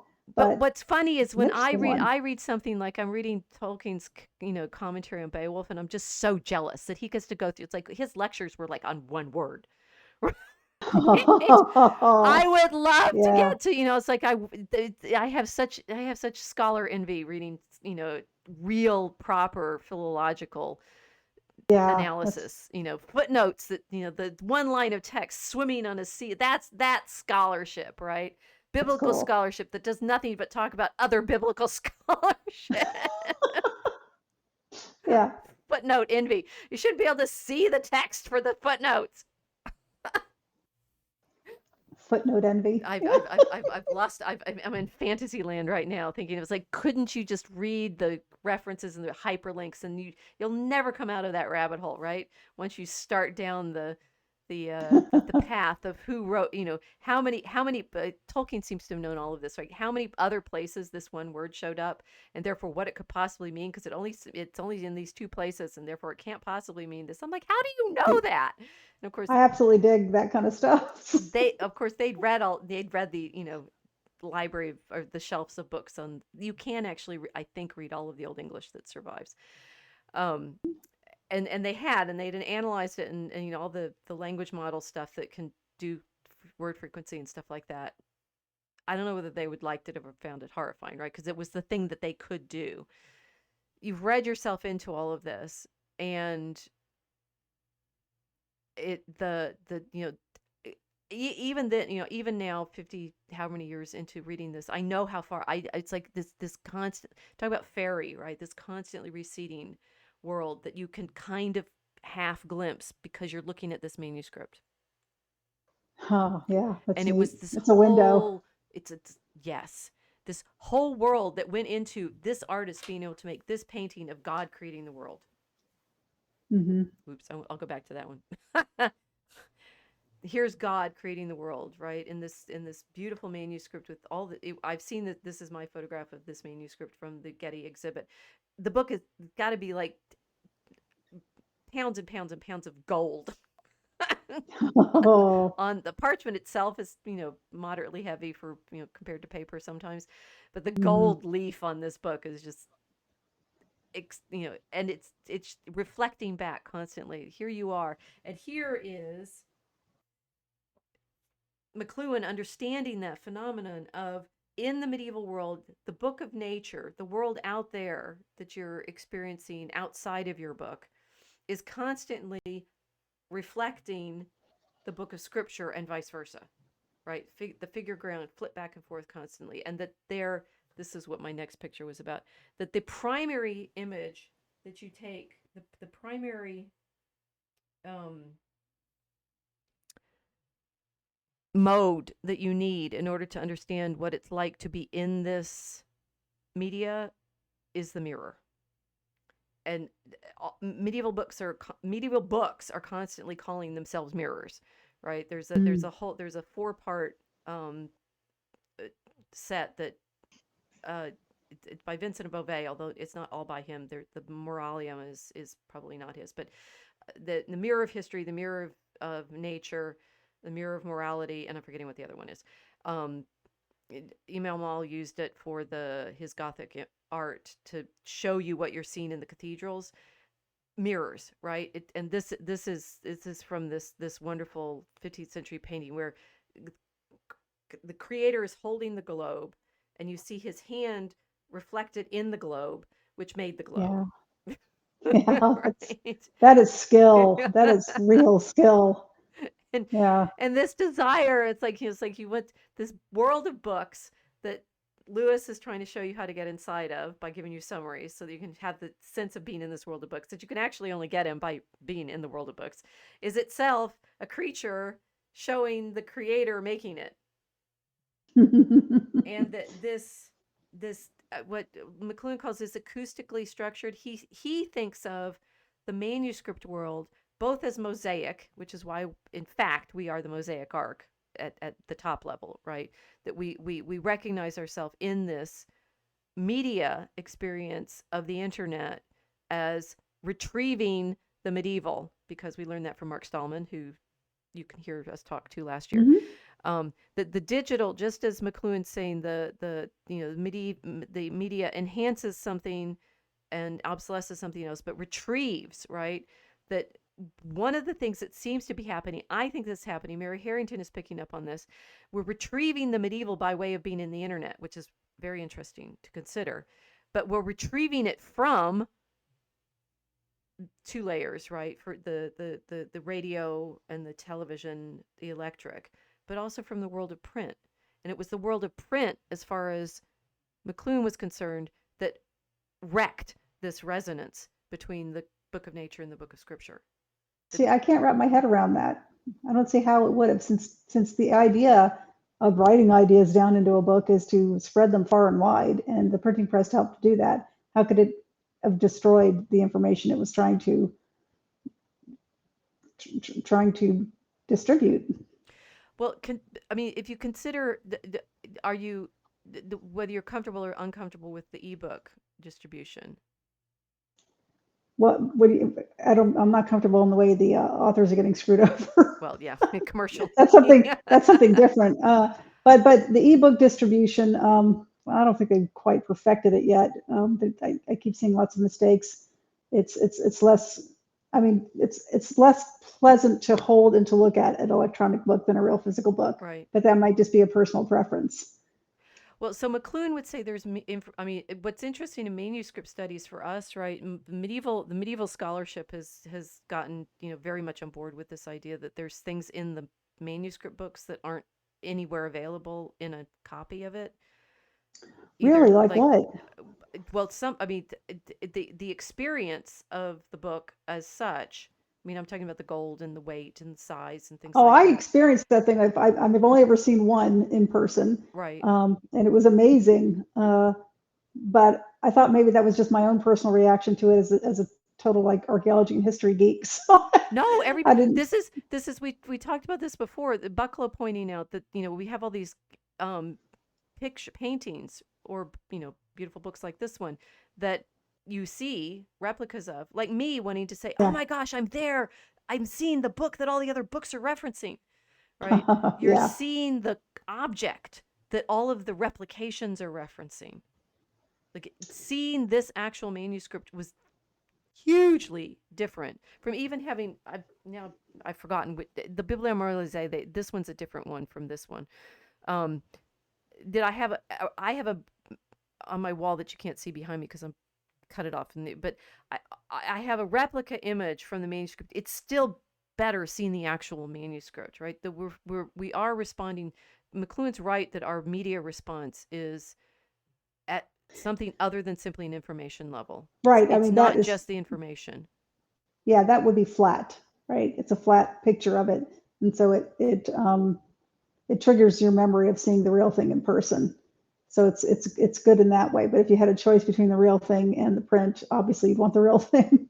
I say obviously, but again, I'm still stuck on the possibility that maybe that's just a me thing. No, it's not just a you thing because that's what people are upset about, feeling like nothing's real anymore. But okay, so they don't actually understand what they mean by that. They just feel it. Right? They feel it. Okay. They feel it. I guess I don't, it's myself that I don't understand then. You Hmm. don't.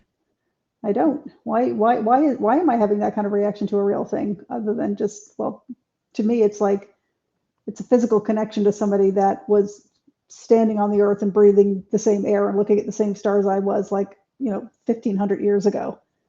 That's amazing to me, but that's where it ends. That amazement. Because well, so the medieval. This is what I'd say. This is what we're okay. So one, this is what we're trying to recover in the way that we're writing our poetry. So I force you through. If we're gonna write, if we're gonna write a stanza about a microscope, we have to. I mean, would it be great if we could like go to the science museums and look at them? Right? I would love to do that. The more that we're writing But the do I way. need to? Yeah, well, yes, right. In the sense we have to know how they're in what we're writing right now, how they make the lenses for the microscopes. We watch a Yeah. video of that. We can Hmm. that there's that constant desire to be further and further in the reality, which is what Harrington's pointing to, what's Morello's pointing to, what's where the godlings are coming from. Okay. All of this desire to be in resonance. And the medieval imagery was great harmony, right? This is the, Yeah. and this Th- is certainly something that's coming out in the 17th century books that we're looking at that are like losing this worldview, the alchemical vision of things that is mhm. getting lost. That Right. the what the old, the discarded image had was this sense of everything being in connection, and including, I just learned this from something that I'm not going to get to because I talked myself out of time again. I always think I don't have enough material, and then we talk for 2 hours.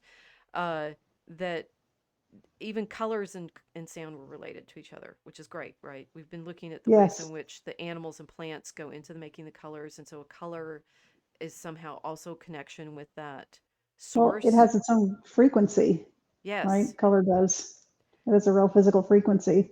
but this is what McLuhan was saying with lost, right? When you start printing things. Now this is his, uh, controversial argument about what print does to people's thinking. But one, he says it makes it all very linear, and it does in the sense that the reason you have to have that discipline to read is you have to be following the text. Right, Hmm. scrolling, skimming like this on your phone is a different physical activity than moving your eyes on a line of text. It's Yeah. also, books are, I mean, I can feel, I it's funny that I spend so much of my time reading, and then if you are not a writer, you may not actually properly appreciate how alienating books are.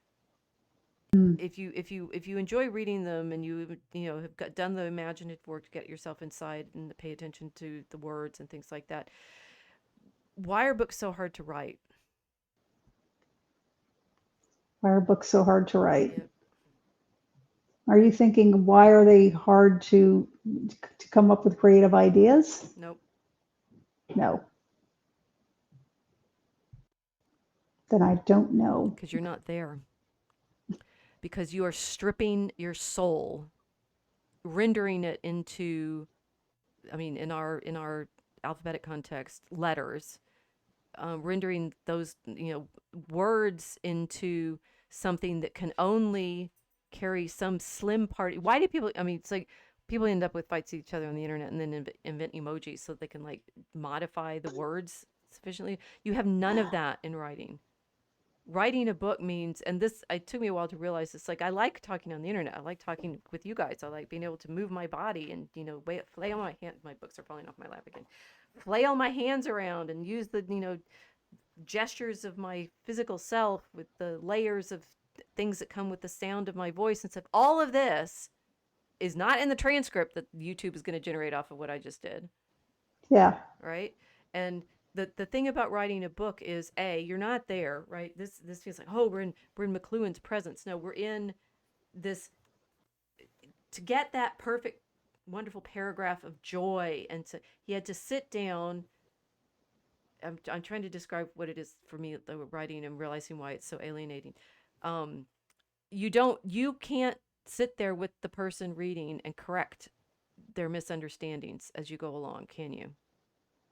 Once the No. book is out there and people are it's just out there by itself to be read, you have to have set everything up in exactly the right order with exactly this right logical, structuring of ideas. It's a magnificently alienating way of communication. And people are still going to maybe take something out of it that you didn't intend, I, good or bad. Even at top level, it's like that's so far down the, like, to consider it. This is why people find reading hard. It's actually so abstracted from our face to face human communication. It's amazing we do it at all. Hmm.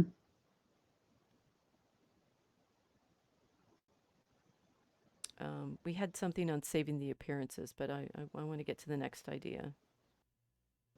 Forget all of that. Forget all of the saving. We'll come back to the saving the appearances.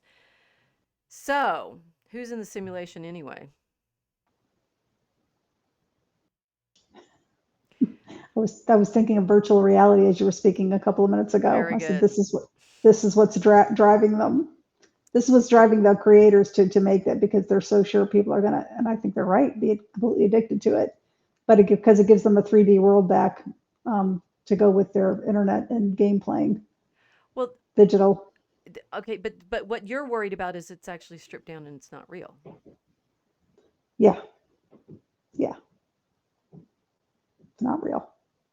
Our books, Virtual. our books, our books real. The stories, the thoughts, the ink on the page, the dead trees. Yeah, well, yeah. This is okay. So everybody knows that in what is it? Oh, golly, now I've forgotten what it's called. The Truman Show, right? So we Yeah, find out, the true man is living in a simulation. Well, although it's acted for him by all this cast, right? And he's the right. only one that's real. Jim Carrey character. He's the only one that's real, but he's surrounded by people that are acting and pretending to be their friends and being fed their lines by the director. And he thinks it's this. Well, although in order to have drama, they've had to like pretend kill his father. Sorry, spoiler alert. It's an old movie. Um, It's an old movie. It's a really good one, though. right, but it's the what you're just describing is the virtual reality. It's like okay, the virtual reality would be saying none of this around you is real, right? You Yeah. completely tricked your brain into believing that world that is visually available to you and maybe acoustically available to you by electronic stimulated signals is in fact a real world. So you brought up scrolling a few minutes ago, Mm, and you said, when it's very difficult to actually sit on the page and your eyes go like this, and maybe your fingers also like this too if you're speed reading like right. that. And scrolling is the exact opposite. You're staying completely still, and the screen's doing this. I The think that screen's going yeah, up and down. well, everybody's gotten used to reading electronic books or um how many times do you try to expand a book? Right? It's like you're looking at a picture in a book. Wait, why won't it expand? Why can I zoom in? And then it zooms in too much. No, no, no, no, no. But I I mean, have that problem. if you so Hammond has a lot of pictures in her book, right? And they're very beautifully um reproduced. Right, here's it's a right. Oh, But right. wouldn't you like to get in closer and make it expand? It won't. Oh, that you mean the physical book? Right. So Oh, which is more real? This single printed version of it, or the one that I can zoom in on, or the one that's the size of the book that it actually is, or that they're always stripped out, and we're saying we're upset with the idea that virtual reality with the goggles is going to strip people's experience out, and we think this is a way to the Middle Ages. well, it is in that you're using the same method of reading that they did, No, we're not not. digital. That's the Sure thing. you We are. really aren't. Think on a page. No, one because they tended to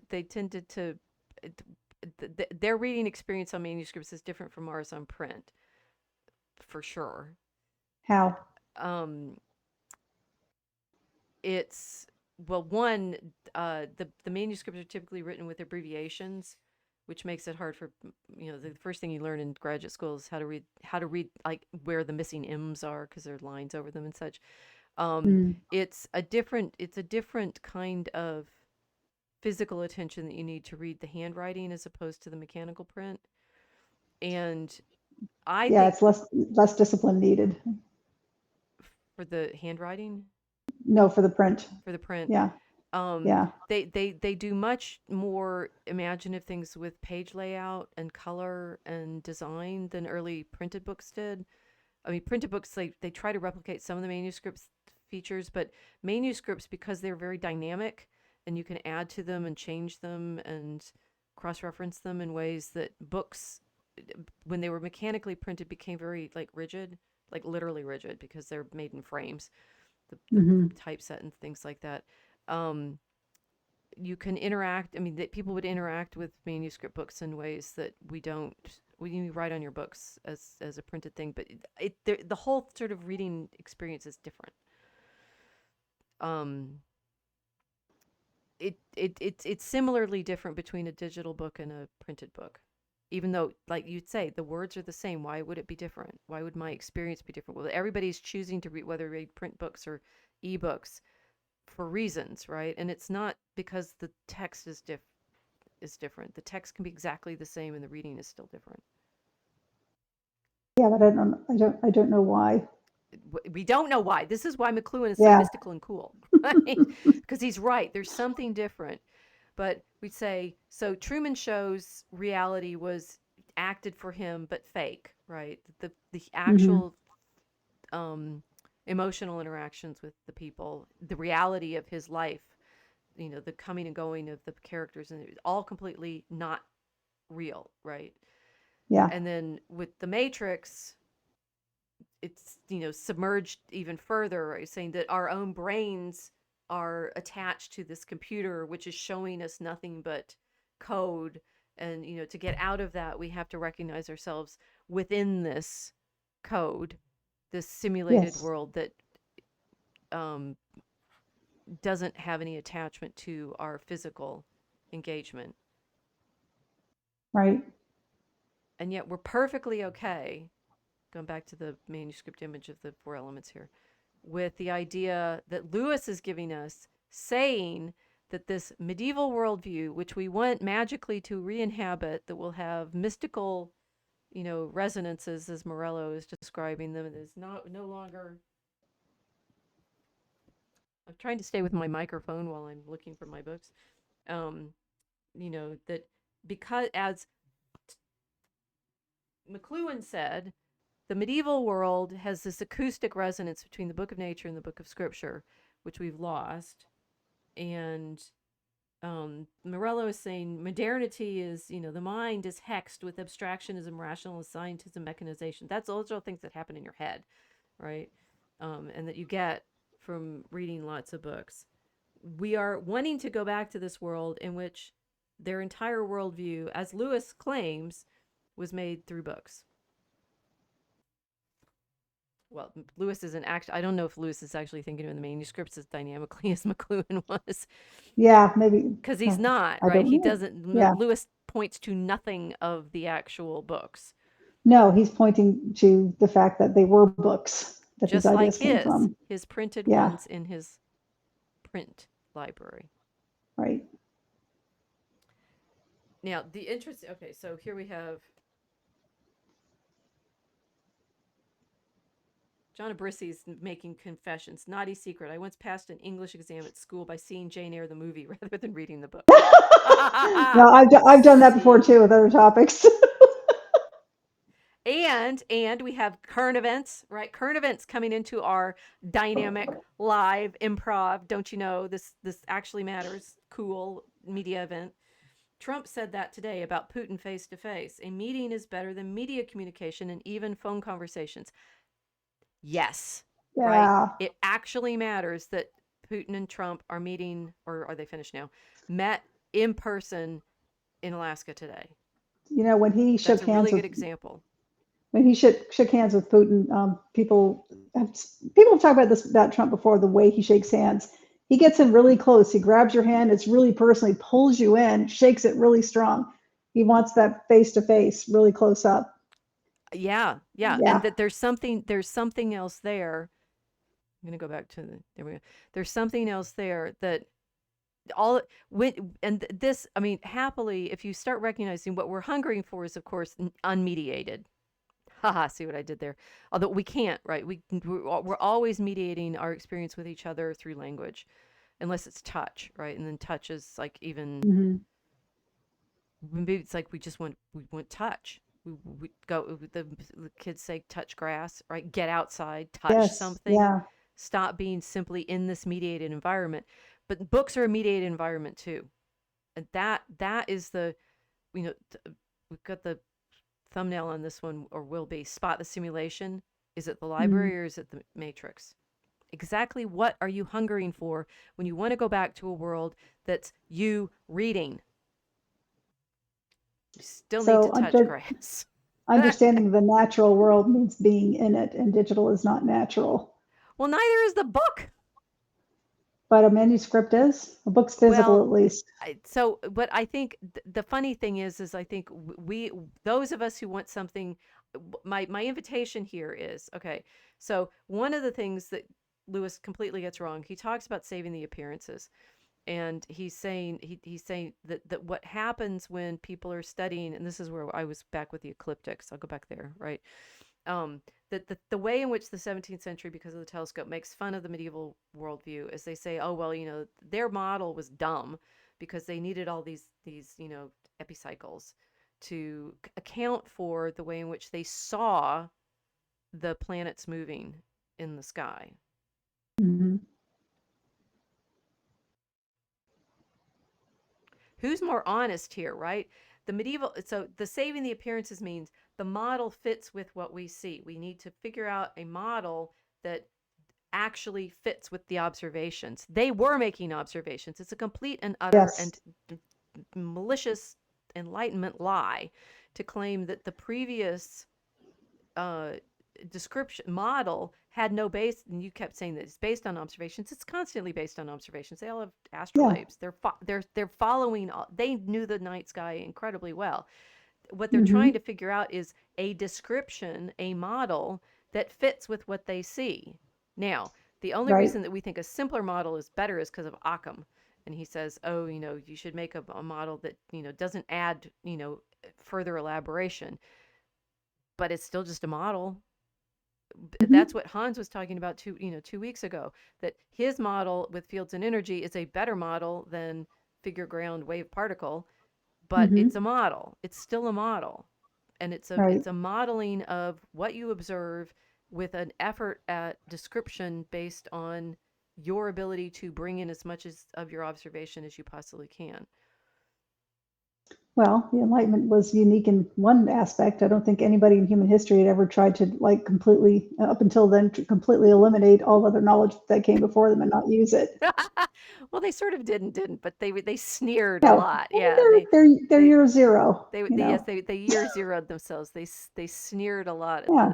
the previous Well, the knowledge. sneering is what did the work for them, right? People have a terrible fear of being embarrassed, especially about what they do and don't know. Yes. Yes. That fear of being embarrassed about knowledge.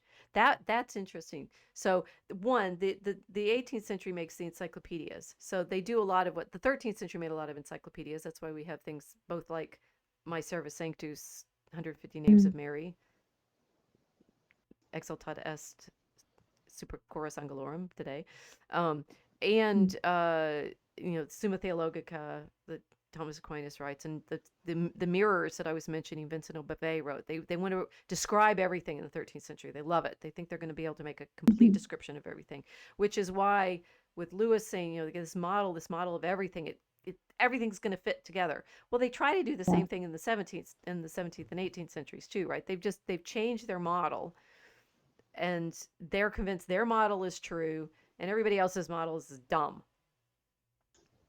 Speaking of dumb, yeah, the 19th century also gave us the concept of the unquestionable missing link in evolution. It's like, it's just missing. Just accept it. She Don't Casey is such a don't great question. student.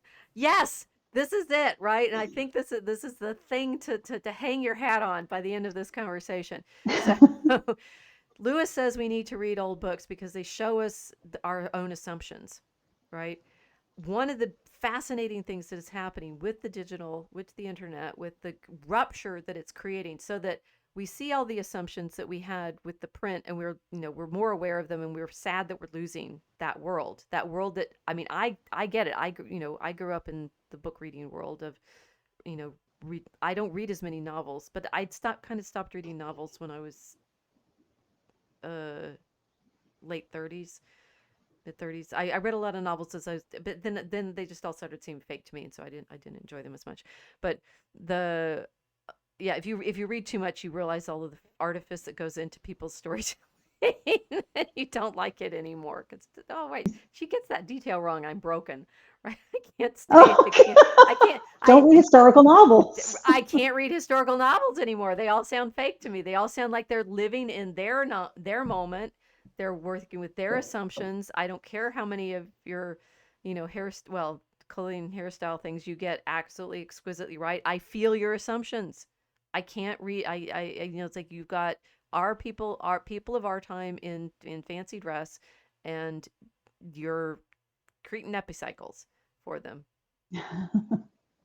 Yeah, that we're becoming aware, thanks to the internet, of the world that we lost.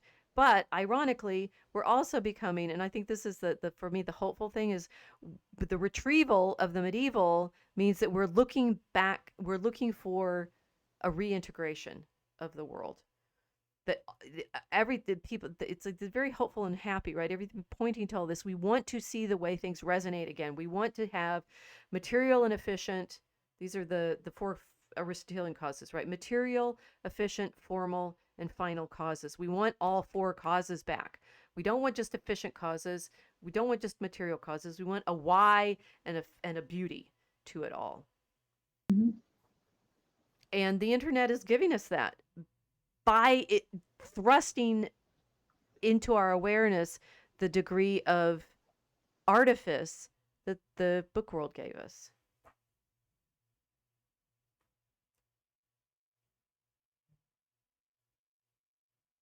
Not quite sure I understand that part. Slowly.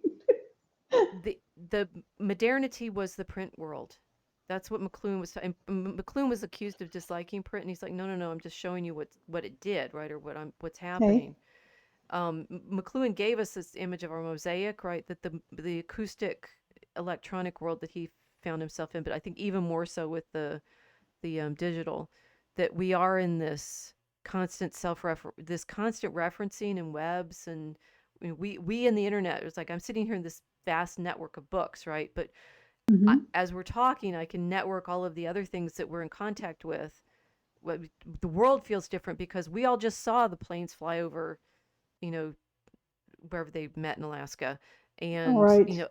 and somebody was saying, 190,000 people were tracking Putin's plane as he was Yeah, I saw flying that in. too. You're like, that's it's a horror in some ways because we're seeing images of terrible things that are happening, but we're also seeing, more little snippets of stuff constantly from everywhere else, and having to put all that together as you read it in your social media feed, right? You're scrolling, and Yeah, the algorithms you're are putting them frustrating because right. they feed you the same thing constantly, but you're scrolling and having to assemble this big puzzle constantly. I see. Yeah. And so we're more aware of the artificiality of the world that the book media created. And the artificiality that McLuhan points to is it came with the scientific revolution, right? It came with the thought that you could write all, can describe all these causes and effects, like Hooke with his microscope, right? I can describe to you all Hmm. these things that using my instrumental sense extender, the microscope, I can actually see now. And ironically, that meant for him, and now we don't have to worry about why anymore. But we still ended up with why because Yes. that's where evolution came from, right? The myths come back in the Yeah. back door every time. Right. Exactly. So they just threw everything else out and started at year zero and said, "Oh, those silly people! I can't believe they believe those things." Actually, you came from monkeys, and you can see an unbroken line. Well, it's not unbroken. It's a little break right here. Just ignore that right now. Right, Unbroken line of evolution from monkey to you, or actually from protoplasm to you. right. And yeah, they were creating an entire mythology over it, and Which it's still being taught. we can now see as mythological because we're in a new it's it's a new world of assumptions because of the new media that we're participating with that are extending our ability. What do you think the assumption is? For Now, an what are our example. assumptions Yeah. now? Well, that's the thing. It's like we need to keep reading the old books and studying the old media because otherwise we won't be as aware of what we're doing. But what do I think? Which assumptions? Well, it's you said you want to be aware of what we're doing. Everybody has been looking at the internet and seeing the artifice, meaning how I'm assuming you mean how the news stories are being constructed because they're having to put them together themselves We're more from aware of snippets that here now and for there. sure. Yeah. Yeah. Yeah, we're more aware, and I guess the thing that really illustrated this best was a couple of years ago, somebody put together a mosaic of local news stations reading a news report and synced them. And there was like literally like 100 of them saying the exact same words. So it was clear they were all following a script. So if you mean the artifice like that, like this is the artificial structure that they're building here. That was a good example. It didn't even look like building blocks. So that's kind of cool. And But that's showing that people become much more aware of what television was doing, yeah, right? right. That thanks to the internet we can so this is interesting. McLuhan works best in binary terms like retrieve the old and but the problem is we've got multiple media layers from language itself through manuscript. I mean, you start back with carvings on rocks, right? But manuscript to print to electronic to digital. So to say the digital is obsolescing the electronic in a lot of ways, which then Hmm. means it's also retrieving it's retrieving print in interesting ways, but it's also retrieving some of the reflective qualities of the manuscript culture, Yeah. right? Yeah. Pavel Durov had an interesting message today on his Telegram channel. Somebody was giving a message of thank you for putting Telegram together or something like that. And he mentioned that he was writing this in a different language, but it was appearing as English to anybody who was an English speaker and had English designated as a language they're going to be reading Telegram. And it's like automatic instant translation, a feature that it had. And I'm Wow. thinking, how do I know he actually said that? You're telling me he's, no, trust me, he's doing this in another language. It's instantly translated into English, not only English, but English that and any American could immediately understand the cadence of. It's like it didn't sound broken. It didn't sound. There was no unusual vocabulary, awkward vocabulary being used. It just sounded like average generic American talk. But I don't know. I know it only because he told me so. So, I mean, this one, the translators extend our ability to communicate with each other, and then they're going to, So I'm because told. what? So I'm told. So, That's well, my point. I don't know. they're going, they're going to obsolesce something, and we're going to lose something as well, right? And You need human translators. yeah, that's what McLuhan would point out that the new media comes in and obsolesces something, which is then lost, and that is, and the thing is once it's obsolesced completely nobody even knows what they're missing, right? I'm trying to explain to you badly what it's like reading a manuscript, and you're saying but it's a book, isn't it? Right? And so Yeah, but and but people would say well yeah, but why do you need a translator? And it's like it's just there, right? Why and this of course the younger people come in and they don't have the previous experiences, and so they're like, I mean, as teachers, we're saying, well, you need to look at this thing from the previous time because it will help you see yourself better, too. Because otherwise, you have no contrast with well, the it ground makes and the perfect sense. assumptions that you're in. Yeah, it makes perfect sense to say you need to see the manuscript in person because they're larger.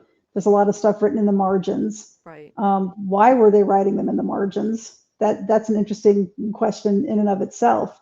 So yeah, you'll get a more complete picture of the specific point in time where this manuscript was written. So it's a little bit more than the information they meant to transmit on the page. So there's extra information in there. I guess I can see it that way. But the main body of the text, if it's all included in the book, yeah, you'll get a lesser version of, but you'll get what the manuscript was written for to begin with. So you and I are going to be at BaseCon soon. I'm bringing the facsimile I showed in Italy. You're going to see it, and then you're going to be Yay! The big persuaded scroll. persuaded that what you just said is experientially inaccurate. Experientially, she's being so polite, isn't she? It's like, oh, she's so slow. It's okay. No, no, no, Me, no, not no, you. no, no. It's you're honest, right? And that it's like this is the honest problem of where the you know media creates simulations. That's my point. Right, And right. This could like this, the books like do the it language. just as much as the Matrix version of the computer, as the Truman Show, as Lewis imagining himself into this bookish world. We're we're we live in a sim. It's like, curiously enough, our imaginations are constantly creating what, from another perspective, are complete fantasies. Fairy is this thing that we constantly reinvent for ourselves, and seeing the fear and the it's like, your nose is always in a book. Why don't you get outside and play? It's like I'm playing up here, right? Right. So And what? it's always very dissatisfying to go into the woods and not find the fairies. So that's, they're always in the book. Okay, now John Abrisi saying, I experienced my first earthquake this morning. Yes, we had a 5.6 earthquake here in Brisbane this morning. I thought it was Wow. someone moving material outside. It's true. Every day is a new adventure. Yes, that's what I juxtaposed the Truman Show and the Matrix image here, and then I saw, then what I saw was blue and green, right? Which put me in mind of the color problem, which is one of the things that we're playing with a lot in writing Draco Chemicus right now, because we're looking at the red dye imagery and the use of the red dye and stuff, and of course getting to Newton with his prism and what's really happening in the color spectrum, right? Well, what we Right. think is, quote, really happening with a rainbow is the 7 colors, 7 or 8, how many, red, I can't do it, that Newton described as having been in his prism. But we established, maybe last time, maybe the time before, that the reason Newton saw 7 is because he was looking for the numbers of the planets, and Ah. or the days of the week or something like that. He was doing a mystical thing with the number. So his reality was completely conditioned by that imaginary world he was living in that had significance in the number 7, which is Mm. different from, for example, well, here's an image of angels falling from heaven, different from the way in which medieval Christians would see these colors, right? The blue and the green, because they'd see it within the creation. I'm trying to get to my rainbow image here. So that rainbows in medieval manuscripts tend to be 2 colors or 3 colors, right? There's like red on top and green on the bottom with white in the middle, or like mainly green.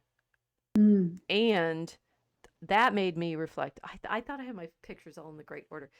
2 really excellent essays out there on Substack right now. One, Robert Kimes, and the other, um, is Sasha Chaito.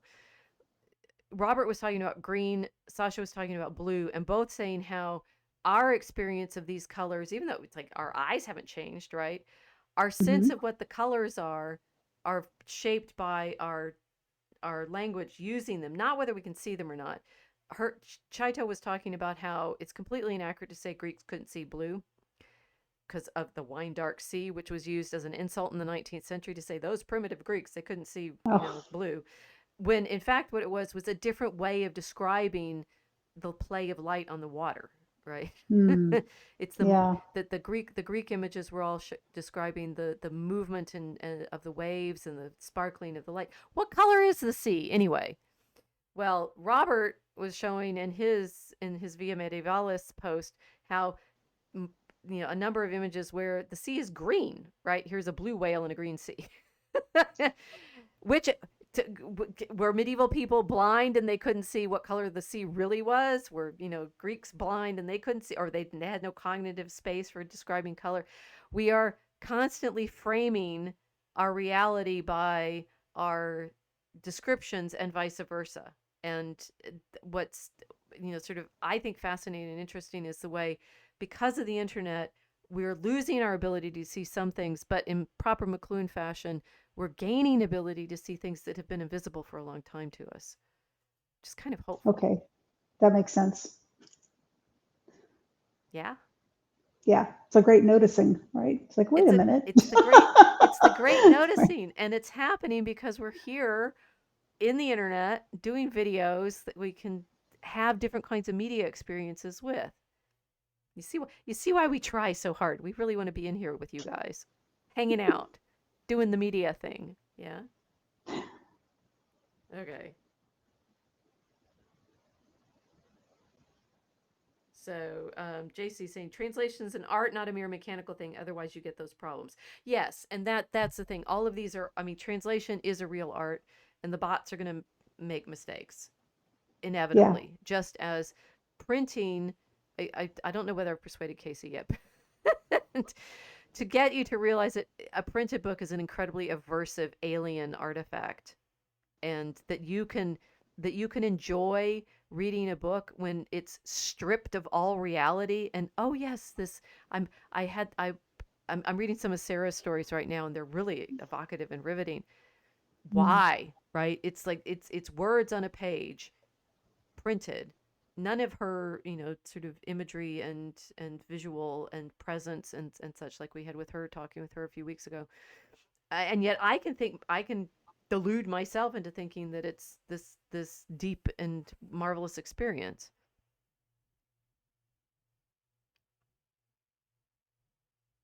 We're always abstracting out from the whole into our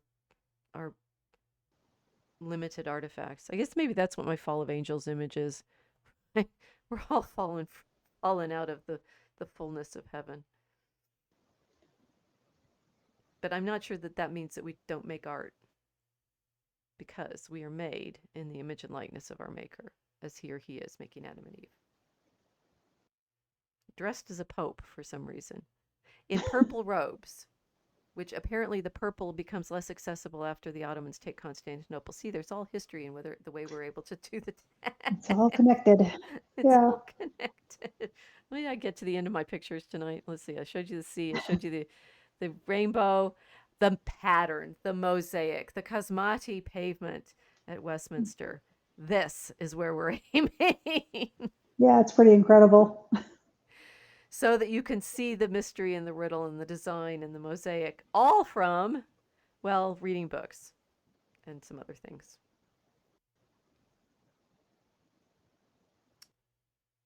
Sanuaro, does the media dance? Yes, that's our problem. Framing our reality, John says. But is this observation true? Lots of people are poor writers, poor dreamers, poor imaginators.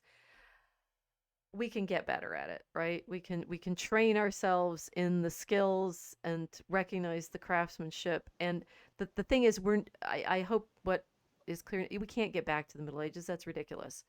um, what we are prone to do as storytellers, as artists, as craftspeople, is want to interact with the created world. And I think that is something that I take great joy in the medieval vision, in the way McLuhan is describing it. It's like you're seeing the book of nature, you're seeing the book of scripture, and these two things in marvelous interaction give us this richness of experience that it's a high time we recovered, frankly. Right. We weren't meant to go back to the Middle Ages, No. but we can learn from it. And because of media like this, more people are aware it exists. Maybe they will see these things in person one day, but they're at least aware they exist. This world exists. This world they read about in very old books. And all of the internet's talking about it right now. Isn't it great? Yeah. There's so much, like, I love this medieval stuff out there. I was like, yes. Yes. Just held on That long is enough till wonderful. the media brought it to us. Take that, Caught up, huh? modernity. Printing press. Bah, humbug. Anyway, so do you know how long we've gone on tonight? This was a really rich one. Uh, We've gone on into the Longer stream than for normal. longer than normal, longer than normal. Anyway, I hope everyone enjoyed that, and that you are now willing to, like, make the make the super deep dive, fish like, into the green sea with us, into this world that resonates with all of this beauty and joy and craftsmanship and mystery, and that it is very much in conversation with what we're shown in scripture, but that it's this living reality that we all share with each other, in as creatures of that wonderful creator of ours. So anyway, today we celebrate the assumption of his mother into heaven, and she's there with Mhm. him, helping us in our exercise of seeing the beauty mirrored in the creation of our Creator. Beautiful. We'll see you next time on the Mosaic Ark. Like, subscribe, tell your friends, get us more subscribers. We want to share this vision with everyone because it's beyond joy to be able to be here. Good night, everyone.